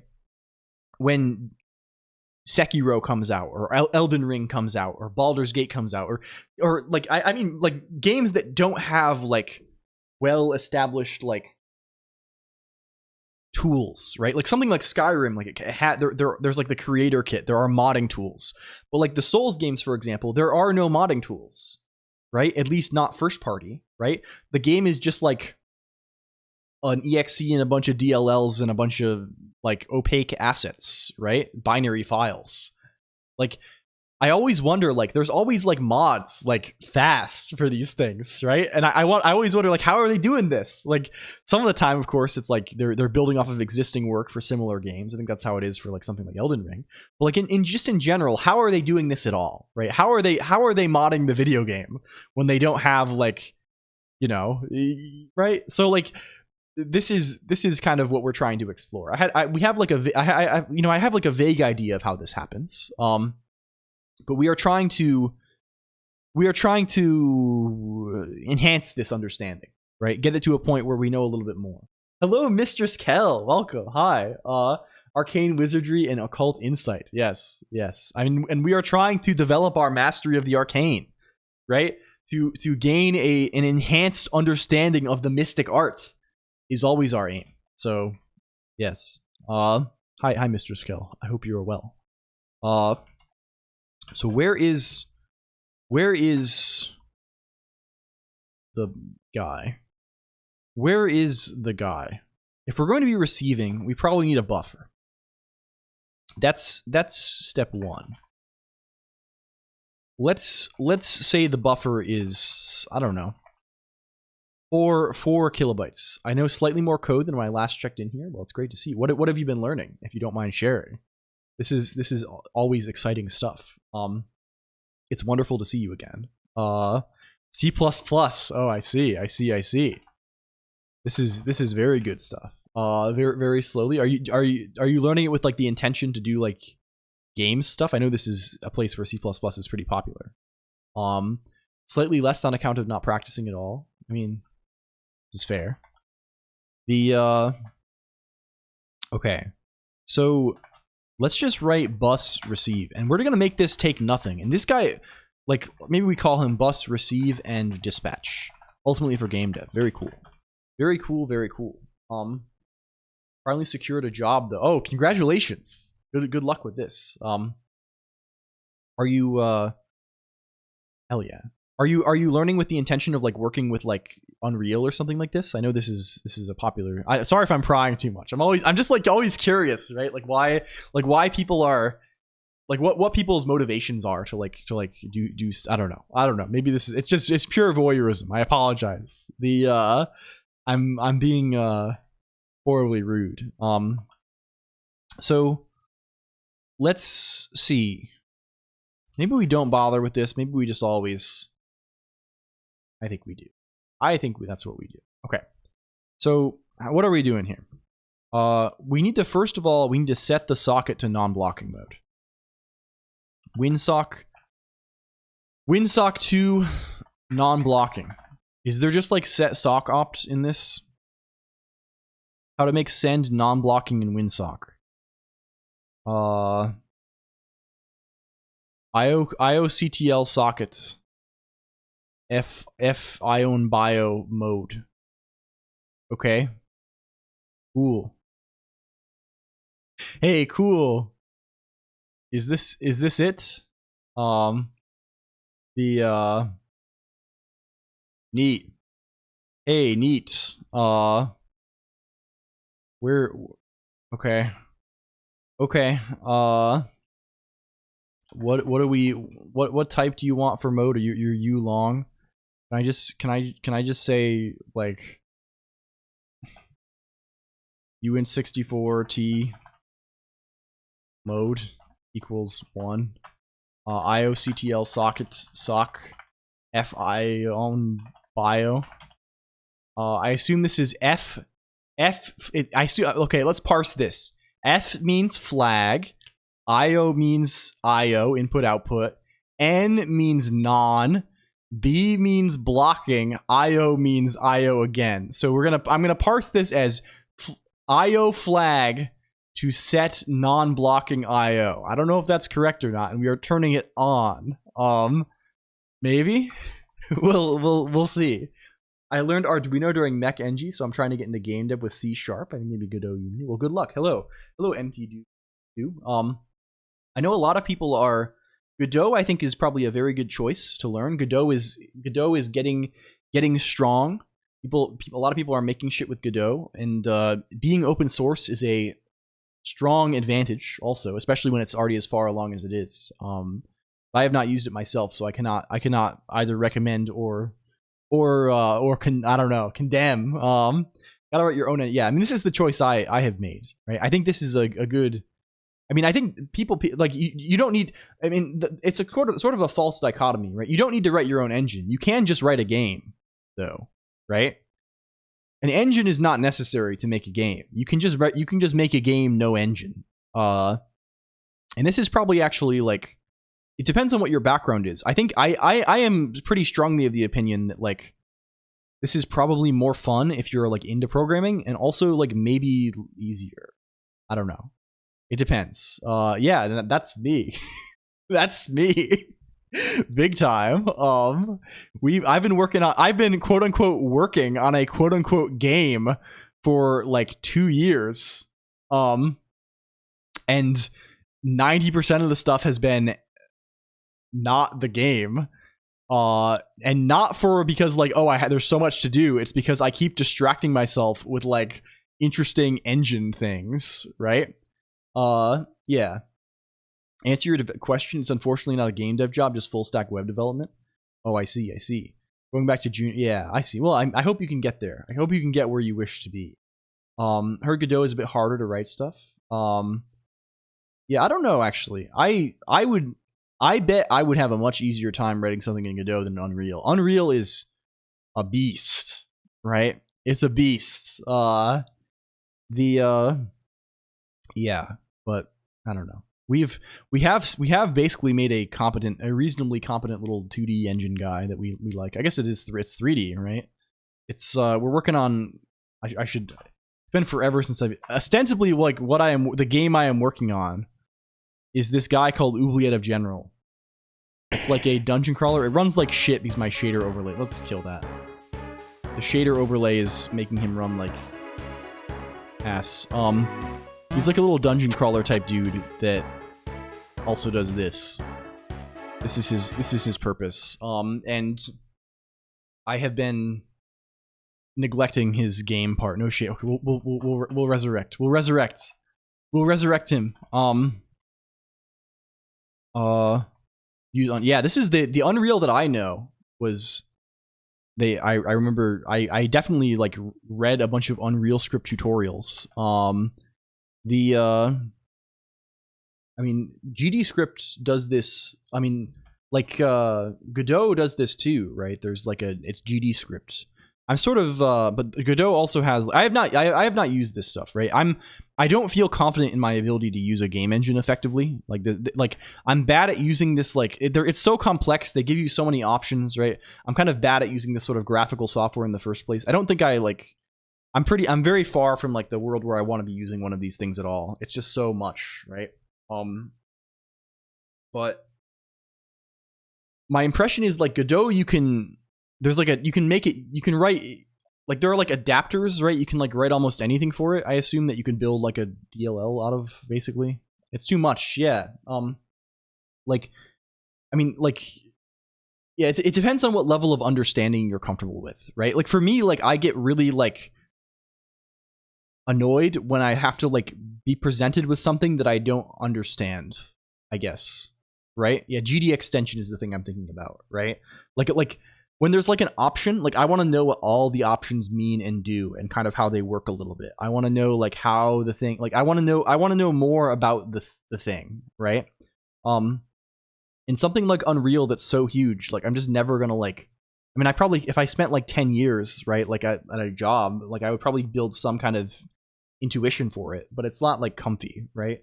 Versus like I would feel way comfier just like if you were like you have to write a game jam game just in C++, I would much rather do it in like just C++ and like grab SDL or something than do it with Unreal. Even if it was 3D, I think, right?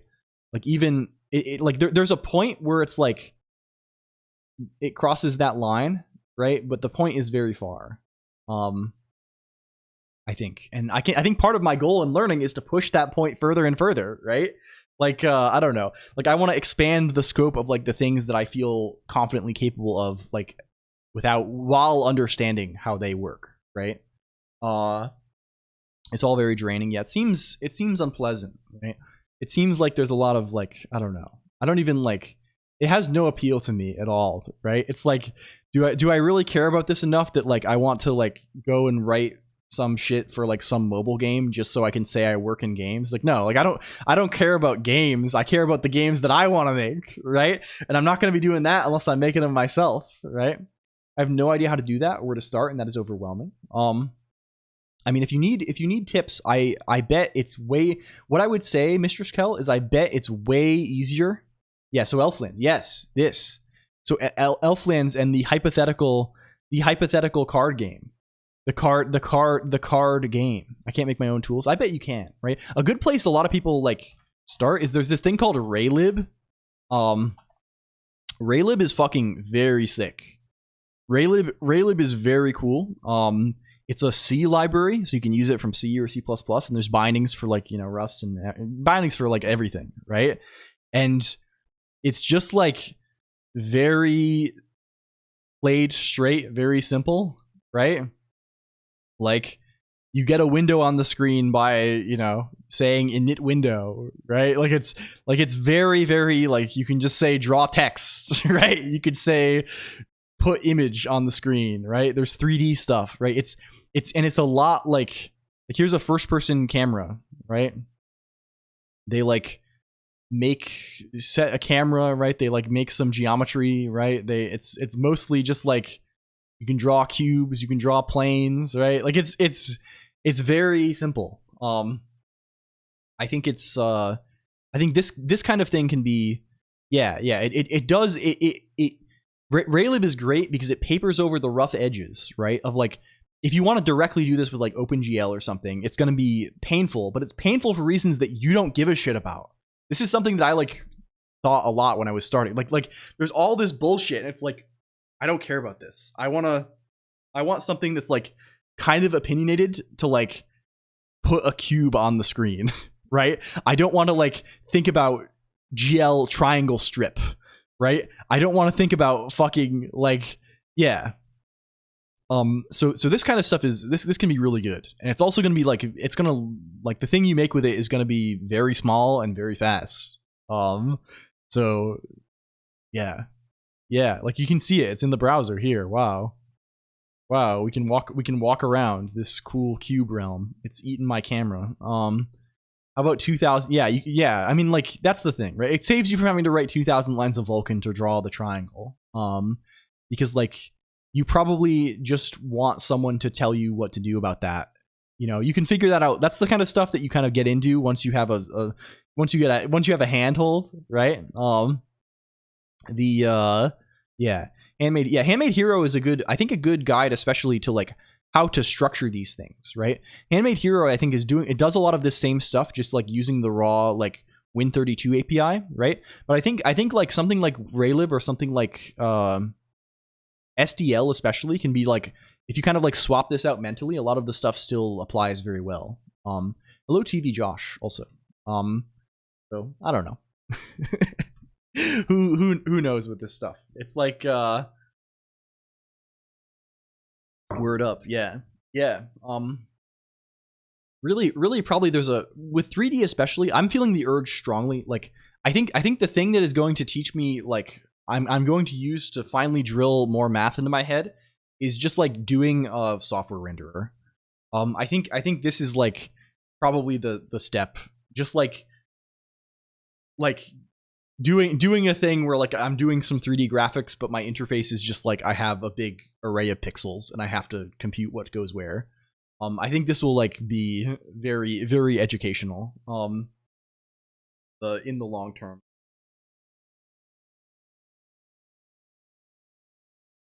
Sorry. Okay, so what's all this? We've set the socket to non-blocking. Does it still send in non-blocking mode? Make a fun YouTube series, or we don't have. We're missing IOCTL. You want what do you want? Expected long unsigned int, but we have long. Oh, because of course. Of course. Are you normal? Oh, you're not normal. You're not normal.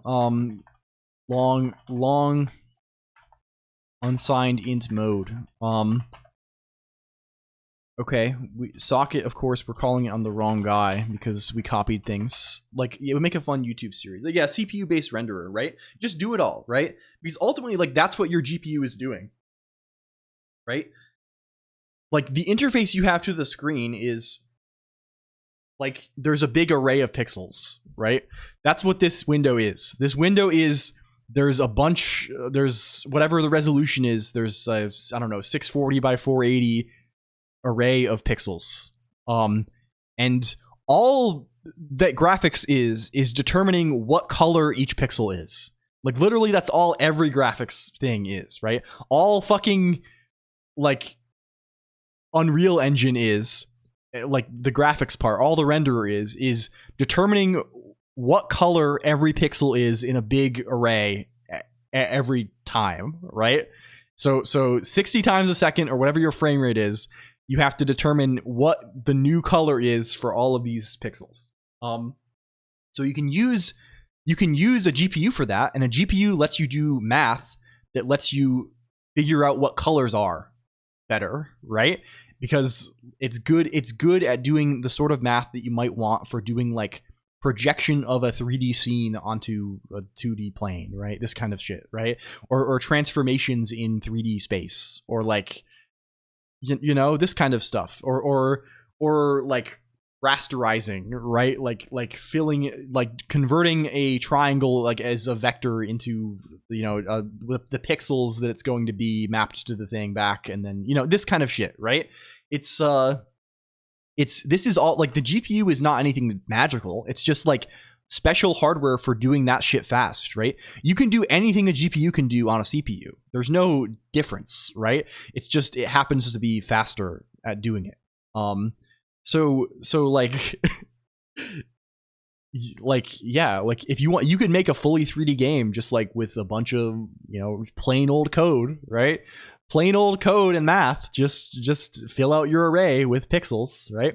That's how something like and there's various tricks you can do to do it, or you can just do it. I mean, CPUs are fast now, right? You can just, yeah, optimize. I mean, it's optimized particularly for doing many things in parallel, I think, is kind of the intention, right? There are some basic like, it's mostly, like, I think that's mainly the thing. I don't know very much about hardware, right? But I think it's mostly do this, if you can do the same thing many times, right? Like, if you have a bigger, like parallelizing over an array, for example. If you have, like, if you want to run an operation on, like, every element of a big array, right? You can do that far more parallel. Mythbusters, guys, I'm not familiar, but I will take your word on it. The SIMD on crack. Yeah. It's this, right? Which makes sense because, again, what is graphics, right? It's computing for each pixel what color it should be, right? So like, you know, like, you could do this, like, literally, like a ray tracer, right? What is a ray tracer doing?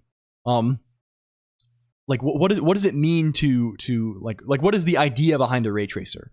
The idea behind a ray tracer is, like, do we have, can I draw a horrible image here? Is there room for a horrible, can I plant an evil seed, right? Here's your screen, right? Here is the screen, right? Your focal position, your eye, is somewhere behind the screen, right? So you see there's some angle here. I think this angle is what we call field of view, right? I think, right? So if we go, like, more closer to the screen, this is, like, a wider field of view, right? If we go farther away from the screen, right, this angle is going to be narrower, more acute, so it's a narrower field of view. I think this is literally that field of view angle that people. I think this is it, right? But anyway, there's a person here, right? This is you. Can I? Ugh. There's you down here, and this is the screen. Hi. Right? And then over here we have there's a 3D scene inside the screen, right? There's some representation of, oh, there's a cube. Whoa, it's a cube. And there's some texture on the cube, and there's some information about this. What ray tracing is like, it's like the simplest possible thing in theory, right? What it is we have this position here, right? We have this big grid of pixels, right? So for every pixel, we need to figure out what color it is. So what do? We draw a line from us through that pixel on the screen into the scene in the computer, right? We kind of compute, we like, basically you want to know for every pixel, what angle is this line coming into the screen, right? Where are you looking, right? And what this angle gives us, what this gives us is this might hit something, right? Maybe it hits the cube and the cube is not reflective, in which case where it's just like what color it is, right? Or maybe this is like a mirror, in which case it bounces and sees something else, right?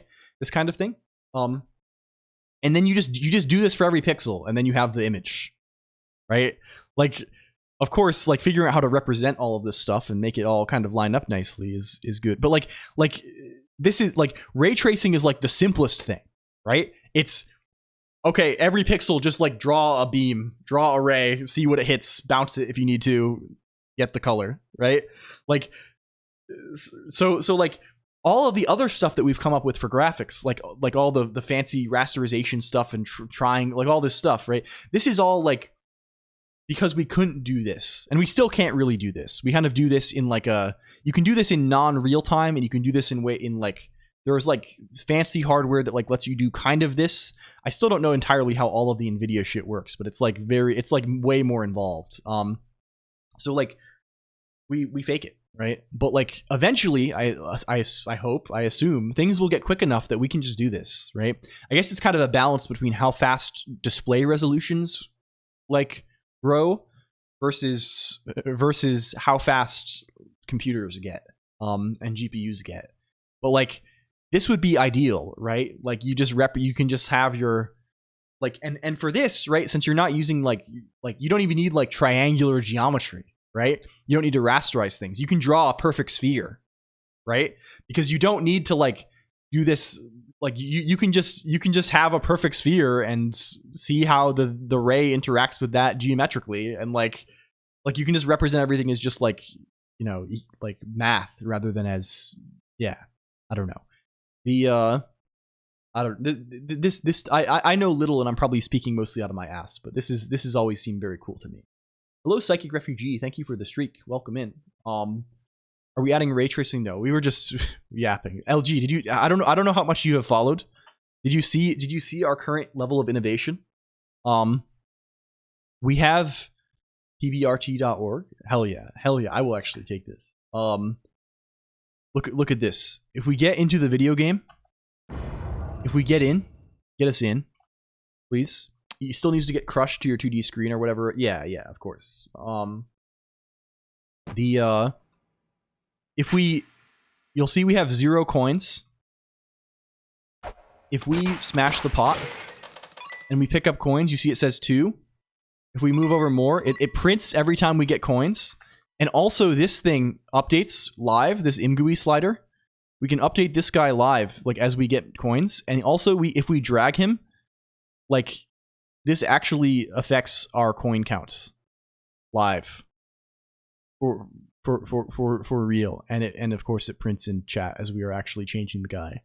So we have some game logic manipulation in the thing. Like, did I make him jump yet? Not yet. We are currently trying to make it so we can go the other way and send stuff from Emacs back to the game. And then we'll be able to exclamation point jump and make the thing happen. Although I think at this point this may be a mission that is accomplished the next time. Because I'm not gonna go long today because, to be honest with you, I kind of feel like ass. I woke up with a sore throat today, and I feel like I am probably going to be sick this weekend. Canonical 12-hour, yeah, it might be a canonical 12-hour. Oh no, yeah, I mean we'll manage. I'm not. It's not so bad, but like I don't want to go for 9 hours or something. Lay off the unfiltered cigarettes. They taste so good. The taste is so. It's so. What is an It's so pure. It's so. I don't know. It's something. It's so adjective. That's how I get my streaming voice. Yeah. It's how I'm lowering my voice so I can appeal to all the Corpse Husband fans. Barfield, yeah. I don't know. Are those good?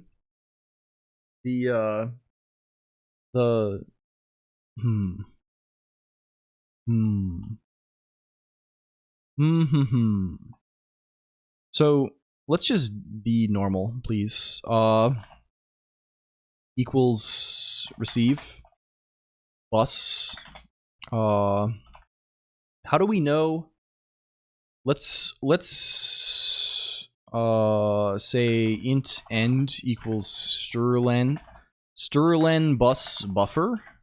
I found a cool video for everyone to watch later. Force per steering compass. Oh, this is sick. You know it's gonna start going crazy when you have 3. This is good. Oh, is this? Oh shit.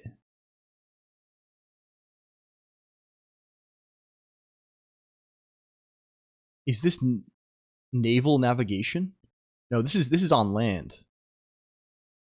That's very good. The cool shader. Yes, thank you, Crazy Stewie. Manual naval navigation. That's very sick. I will like you gotta wonder. It is in water. I see. You gotta wonder with this. Like, it's so like they had that shit kind of figured out, right? Like they kind of had that shit figured out. Like with like sailing across the fucking Atlantic Ocean with like a compass and a sextant and like star charts and like. I was reading a thing from one of the posts, one of the news sites about the Mercator projection the other day, and the whole thing with Mercator projection is like the reason why it's so weird is because it's designed to make I think they're called plumb lines. They're designed to make plumb lines straight on the map. Is that it? Is it yeah, plumb lines are parallel or something? I think that's it. Maybe I'm getting the wrong word. No, this is a different guy. It's not plumb line. It's a different word. Fuck. Plumb line is like a thing you hang vertically to like get a with yeah. But there's yeah, it's crazy. They had they were kind of smart. They had that like it's a lot. And this is probably like what a lot of like the whole thing of mathematics is from, right? Like sailing and navigation and this kind of stuff, right? It's along with accounting. It's sort of crazy. Bus buffer plus ends, please. Can we go there? Can we go there, please? Can we say size of bus buffer minus ends? Maybe this might be off by 1. I mean, maybe I should just be reading into our own buffer and just like stir and catting it. That seems actually way better. Char buff 4096 equals. Can we just receive into that? Buff.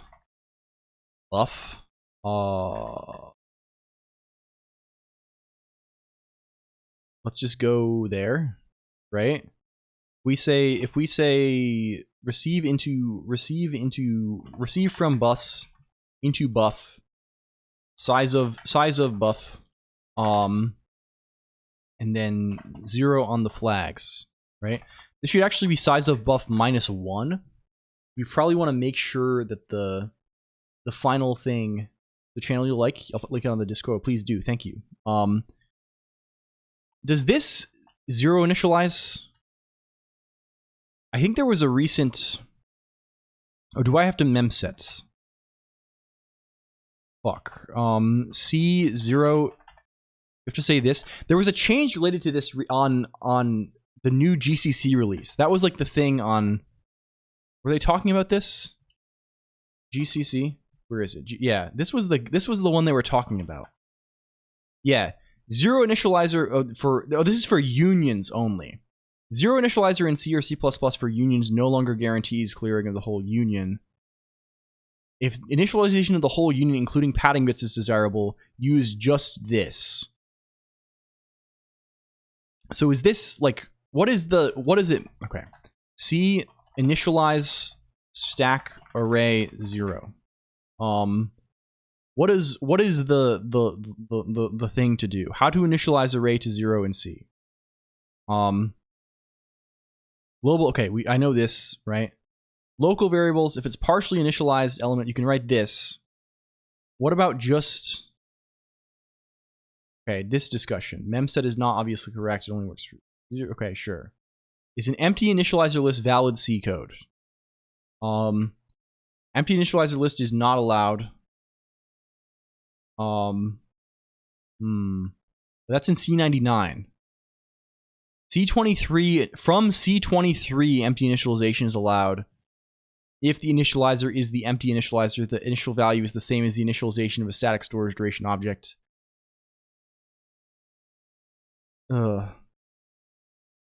Okay.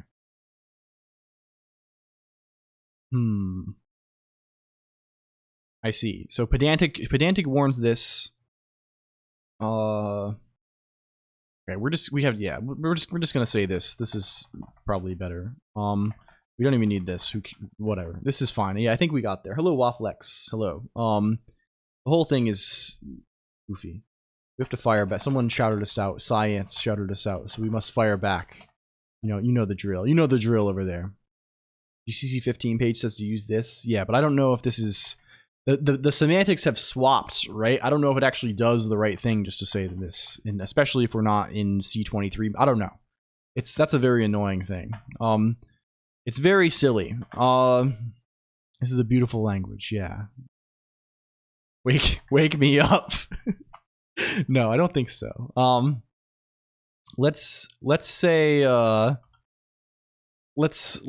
destination. Yeah, we're stirring catting into bus buffer. Yeah. Wake me up outside and leave me. Yeah. Our source is buff. Our size. Okay, is this a guy who has a fucker size? Okay. Yes, must point to a string contained in a buffer that is large enough. That is, the buffer size must be at least strlen dest plus strlen source size. Like, this guy is kind of evil.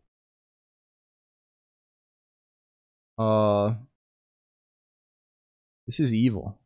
It depends at most that. So we still have to, like, it does not do what what we thought he does, right? We have to manually check this fellow. Can we say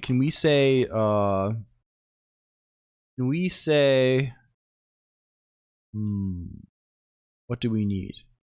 If we say int curlen equals let's say bus bufflen, I don't know, fuck that. Curlen equals strenlen, which I think is stringling with a max, so it doesn't, if there's no zero terminator, it doesn't go off the end. Should probably say, oh, we're already getting this. This is just called end, right? Let's call this 4096. So this value is a value that is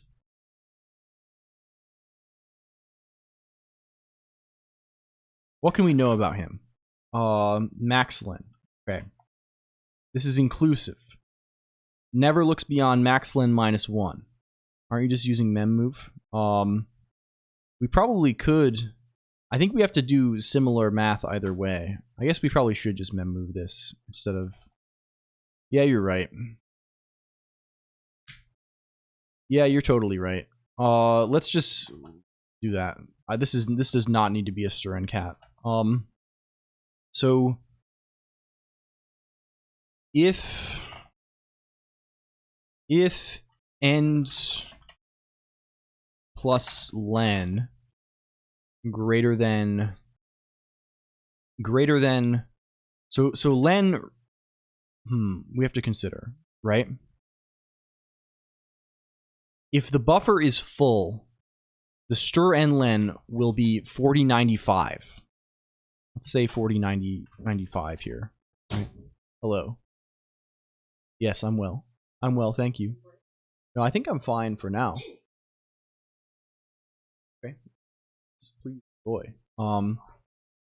So if this string is full, that means the last index in the buffer, index 4095, is 0. So end should be equal to the length of the string should be 4095. Right? The length of the string in general should be equal to the position where the terminator is, right?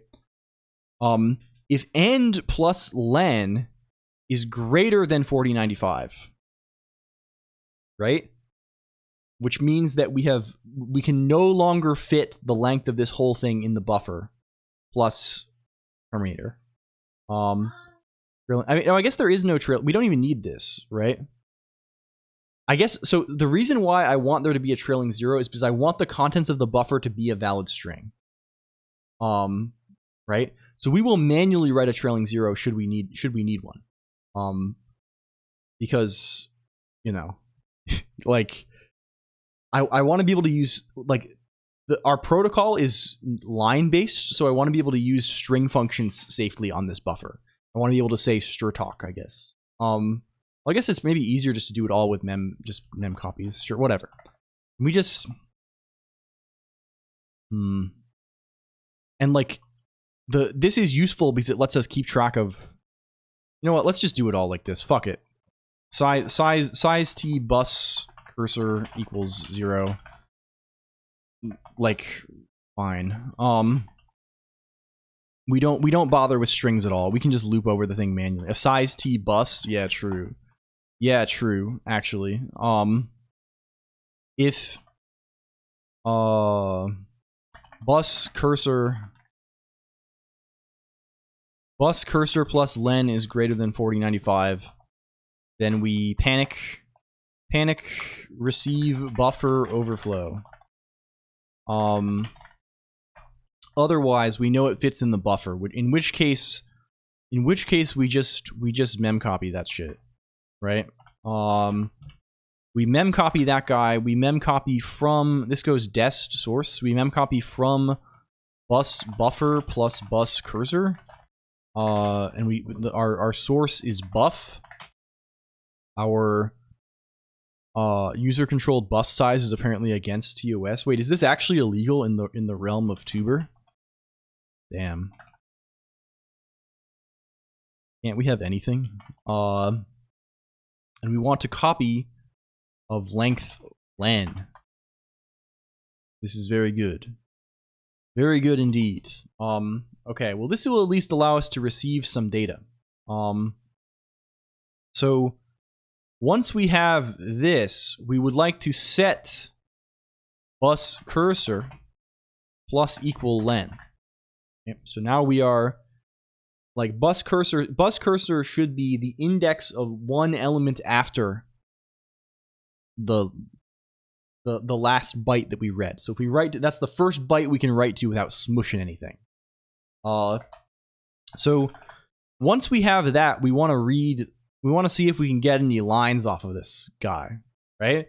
So for int I equals 0, I is less than 4096 plus I. Should probably just do all of this with size of bus buffer is 1, or let's just say greater than or equal to. If this is less than size of bus buffer plus I, right? All of this shit, like, if we were to say something like, this is a mixed signedist comparison, this is all fucked, but like, we'll figure it out. If we were to say something like, if bus buffer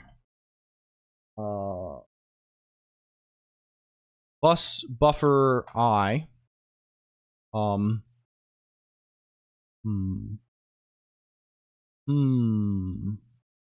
well, let's break this up in a little bit, right? Let's call this void bus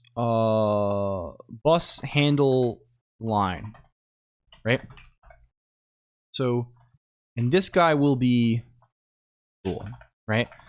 So then here we'll say while bus handle line, just this, right? And here we will say this guy should return true if it did manage to read a line successfully, right?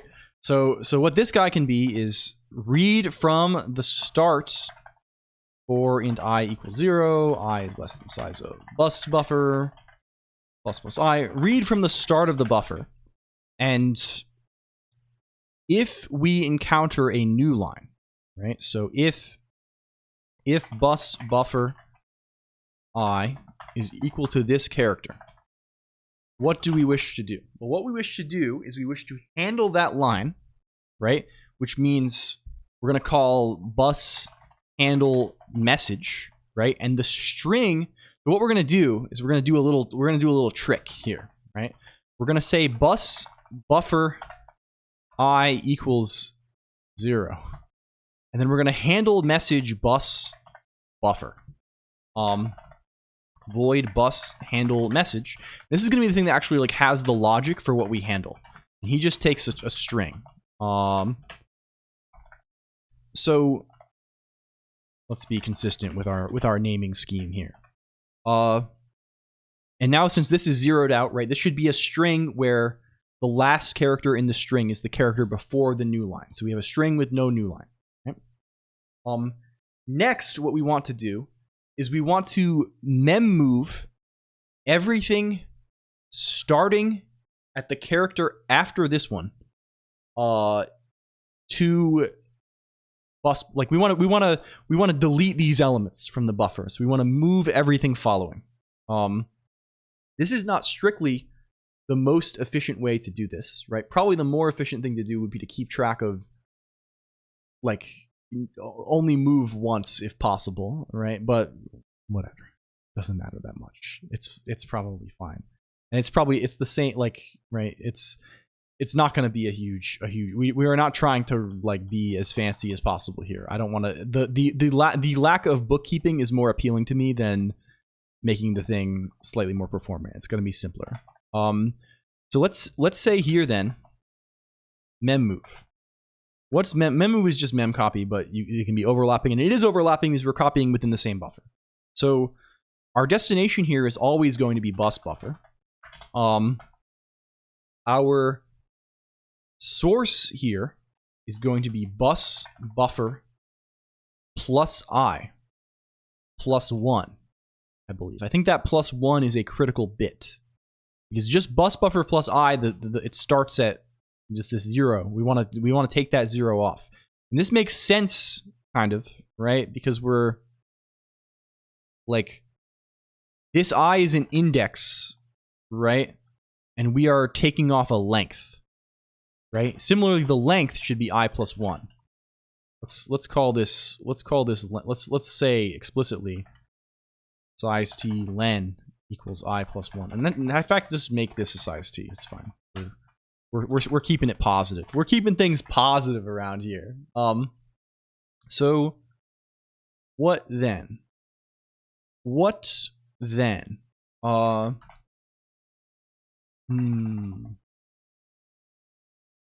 Len. Is this sensible? I think so. We should also make sure to subtract from bus cursor, right? Bus cursor minus equal len. Because bus cursor is keeping track of the end of the buffer, right? and we have just taken off len elements. We would like to subtract len elements from the buffer, from the cursor, right? It's shrank that much. Cool. And we'll just call this over and over again, right? As long as there are lines available, we'll get them, right? So when this happens, we're gonna return true, right? Otherwise, we're gonna return false. We didn't get there, right? We're gonna keep going while this keeps returning true. So what's next for us? In handle message, for now, let's just say message received. Message. There's no chance I got this right the first time. This definitely I fucked up something somewhere and this like seg faults horribly, and we're gonna have to find out how to get into a debugger. Or like I'm gonna have to manually stare at this. So let's just try it. Let's try it. Does it build? What else happens on your bus? It won't receive any messages because it actually won't receive anything because it's not. Bells can hit the bus. Yeah. Okay, cool. We're not calling that function. We should make sure to subscribe to something first too. So we know. So let's where are we saying, instead of saying this at the start, let's say that, and let's also say sub monitor la-mulana message. What do you want? Non sequitur. Hello Kokoopsi. Let's subscribe to this generic looking event here so we have something we can talk about. Sending this to the bus will make the bus send us messages back. The small buffer will not. Yeah, we're not asking for bells, right? We only get events that we sub to, right? Is what you get. Hello Alcaf, subscribe and hit the like button. True. I always thought that was such a scary thing. People say, I still think it's kind of scary, but apparently that like works, which is crazy. I've sort of observed this myself as well, right? Like you've probably noticed I like am constantly saying like, hey, check out the Discord IRC, right? But like people actually join and like talk and it's cool, right? Like if I didn't say this, it would just be like, I don't know. It's funny how many of these little things are like, just remind them to do it. Right? Like it's I don't know. Okay, so let's just call every frame. Let's just call the thing. Let's just call bus, receive, and dispatch. Every single frame. We'll do it. Can we put it somewhere a little higher? Let's put it here, just right at the start. Watching stuff is a passive activity, and clicking a button link is an active one. Yeah, it's true. Hello again, Jester Sylvester. You gotta. It happens to me too. Sometimes I'm like, damn, I like this a lot, and then it's like I miss. Okay, we crash and die. Receive buffer overflow. Well, that's scary. Well, that's scary as hell for no reason. Why are we getting receive buffer overflow? That would happen if this plus len is greater than or equal to size of bus buffer. Does that mean? Hello, Zorkenheimer. Hello. Thank you for the raid. Welcome in. We shout out. Can we shout out Zorkenheimer?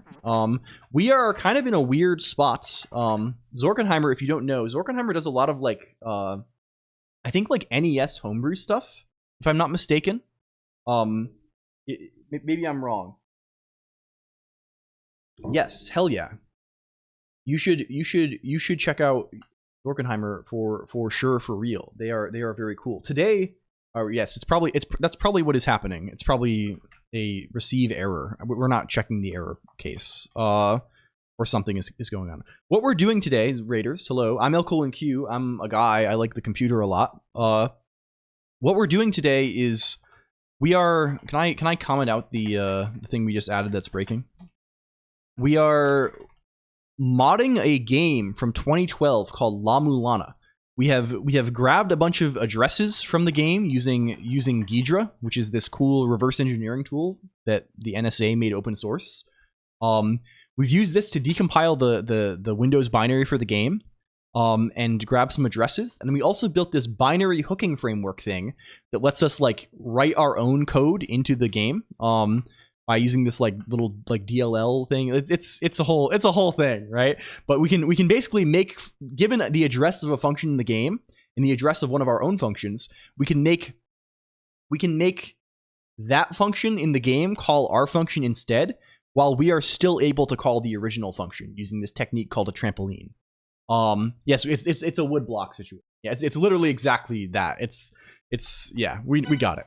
And now we've made it so in our own functions in the game, we can access the direct 3D context of the game and render stuff with direct 3D. So we're using that to render in GUI, which is like this little GUI framework. Like this is inside of the game. This is code we added to the game that can render this little window. And we have this little thing that displays the money in the game, right? So if we go here and we break this little guy, right, and pick up some money, you see this went up to 10 here.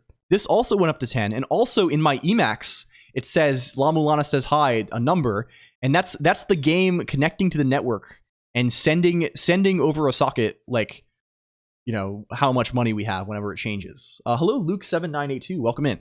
And you can also, like this slider, I can just change this and it just changes the amount of money I have in the game. You can just render to a texture. Yeah, we could, for sure.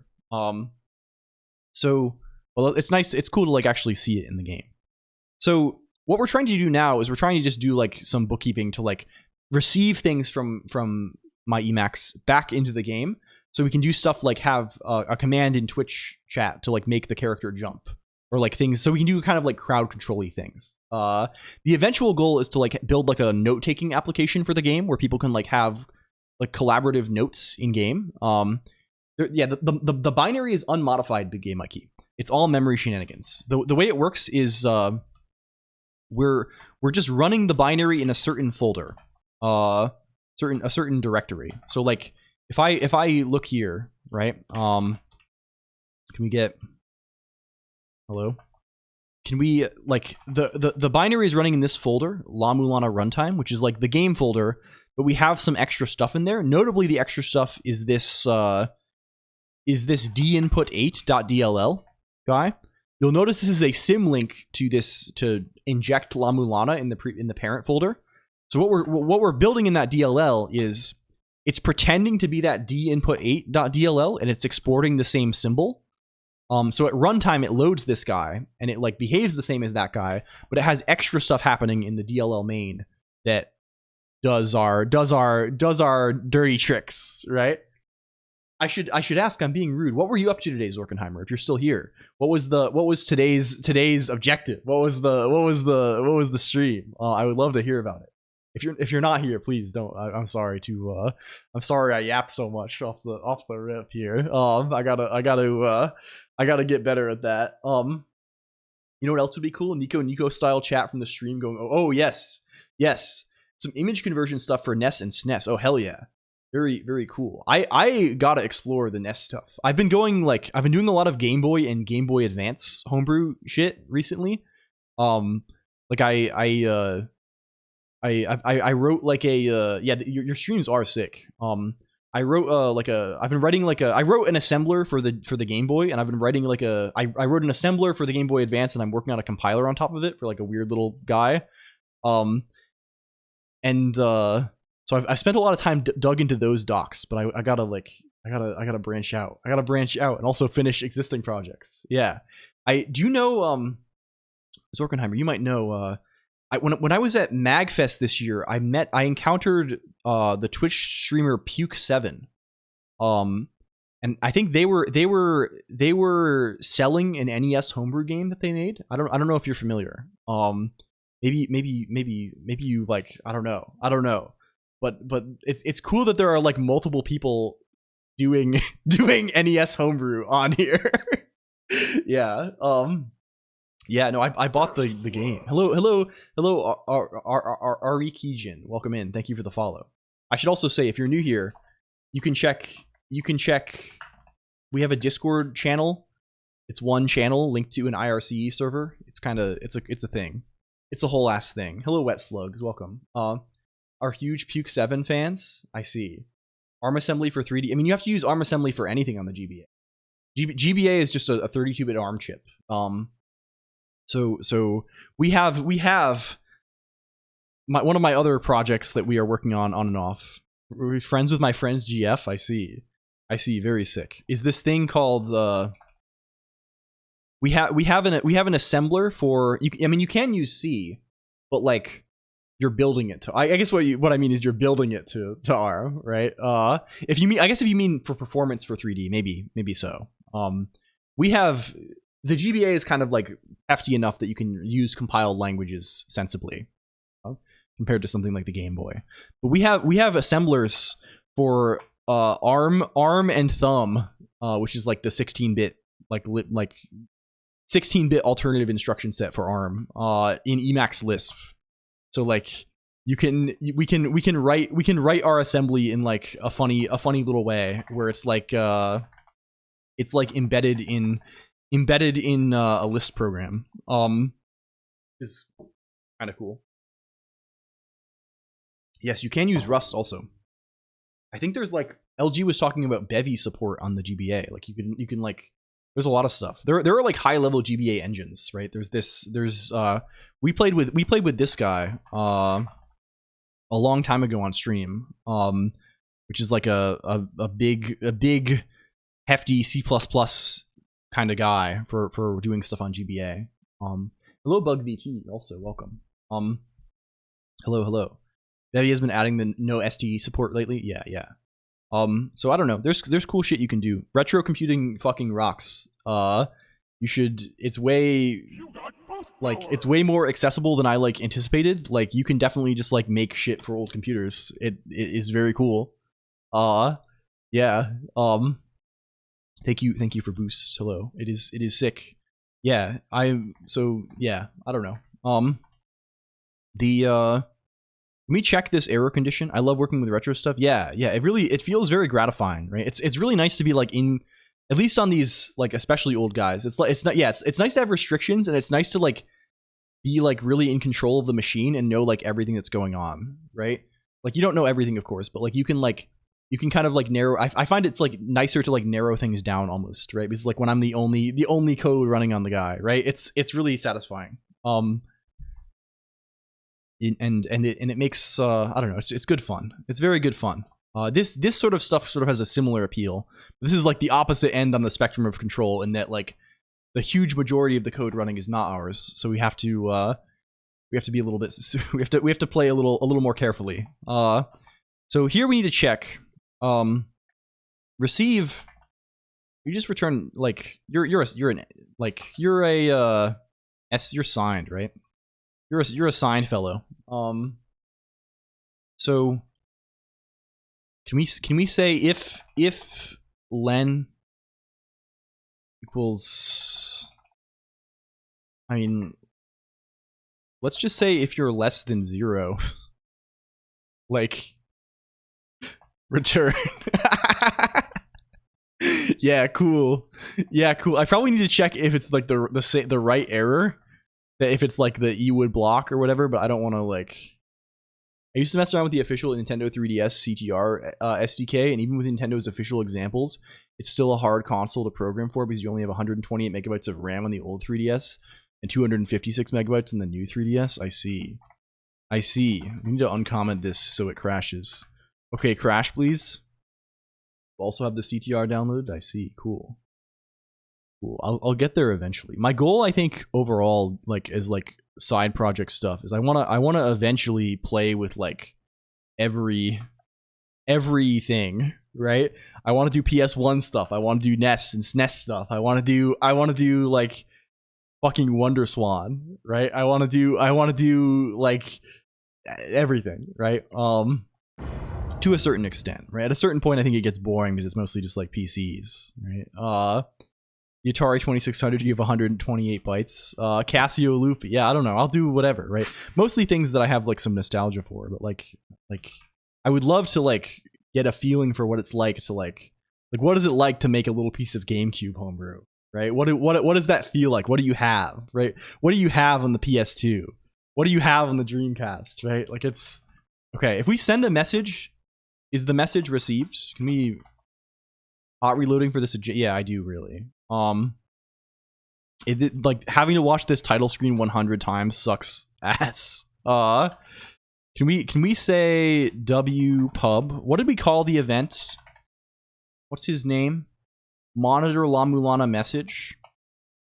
Monitor la-mulana message. List hi. Maybe let's not do a string. Let's just say list 1, 2, 3. Yo, cool. Wow, it works. We did not.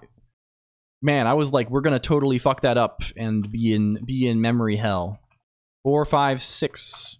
Wow, we can send messages now. Neat. So now, like, let's before we finish. We probably don't have a ton of time to like make him jump because that's gonna require quite a lot. I'm gonna have to track down like where the input handling is and like do a bunch of bullshit. Let's make a redeem to get money. Let's get money. Let's get freaking money. So every time we receive this message, let's just get paid. Yeah. So let's go to inject.c. Where's handle message? I'm just gonna say tie it to boost. I'm like for now we're just gonna say this, right? Int pointer coin adder. I never know how many parentheses we need.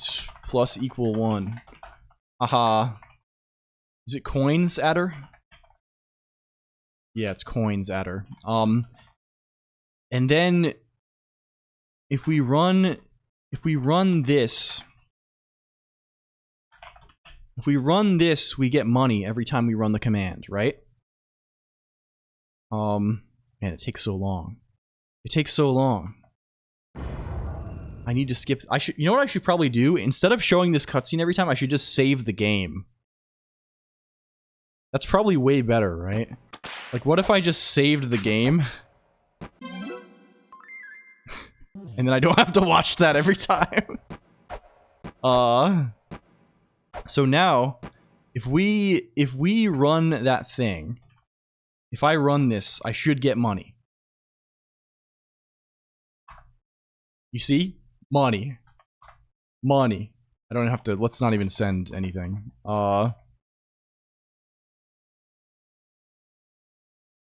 Money. Money. So then what we can do is if I go to chatcommands.el, if I say cons get paid, lambda, ignore all of this, send that command. If I type get paid in chat now, it goes up. It goes up. We have Twitch chat connected la-mulana. So you can do this too. If you type get paid in chat, it goes up. You see? Hell yeah. Hell yeah. Yeah. Okay, I think this is a suitable conclusion for today, I think. I probably need to go convalesce or so. I don't know. I gotta make sure I don't get insanely sick. Can you please now do this for USD? Yeah, next time. Next time this for USD. You get $1 every time you send a chat message. Thank you for coming, everybody. This is a great pleasure. Thank you so much. This little arc has been extremely fun. I hope to continue it. Get laid? Yeah, true. If you like what you see, we have Discord IRC. It's good. It's better than you think. We have a nice little group of people. We talk about computers a lot. Probably maybe watch a movie this weekend or something. I don't know. Watch Ghost in the Shell or something. I don't know. We'll figure it out. I want to do something. We'll be around again, back again on Tuesday, every Friday, every week. This is what we do. I don't know what we're gonna do on Tuesday. We'll figure that out.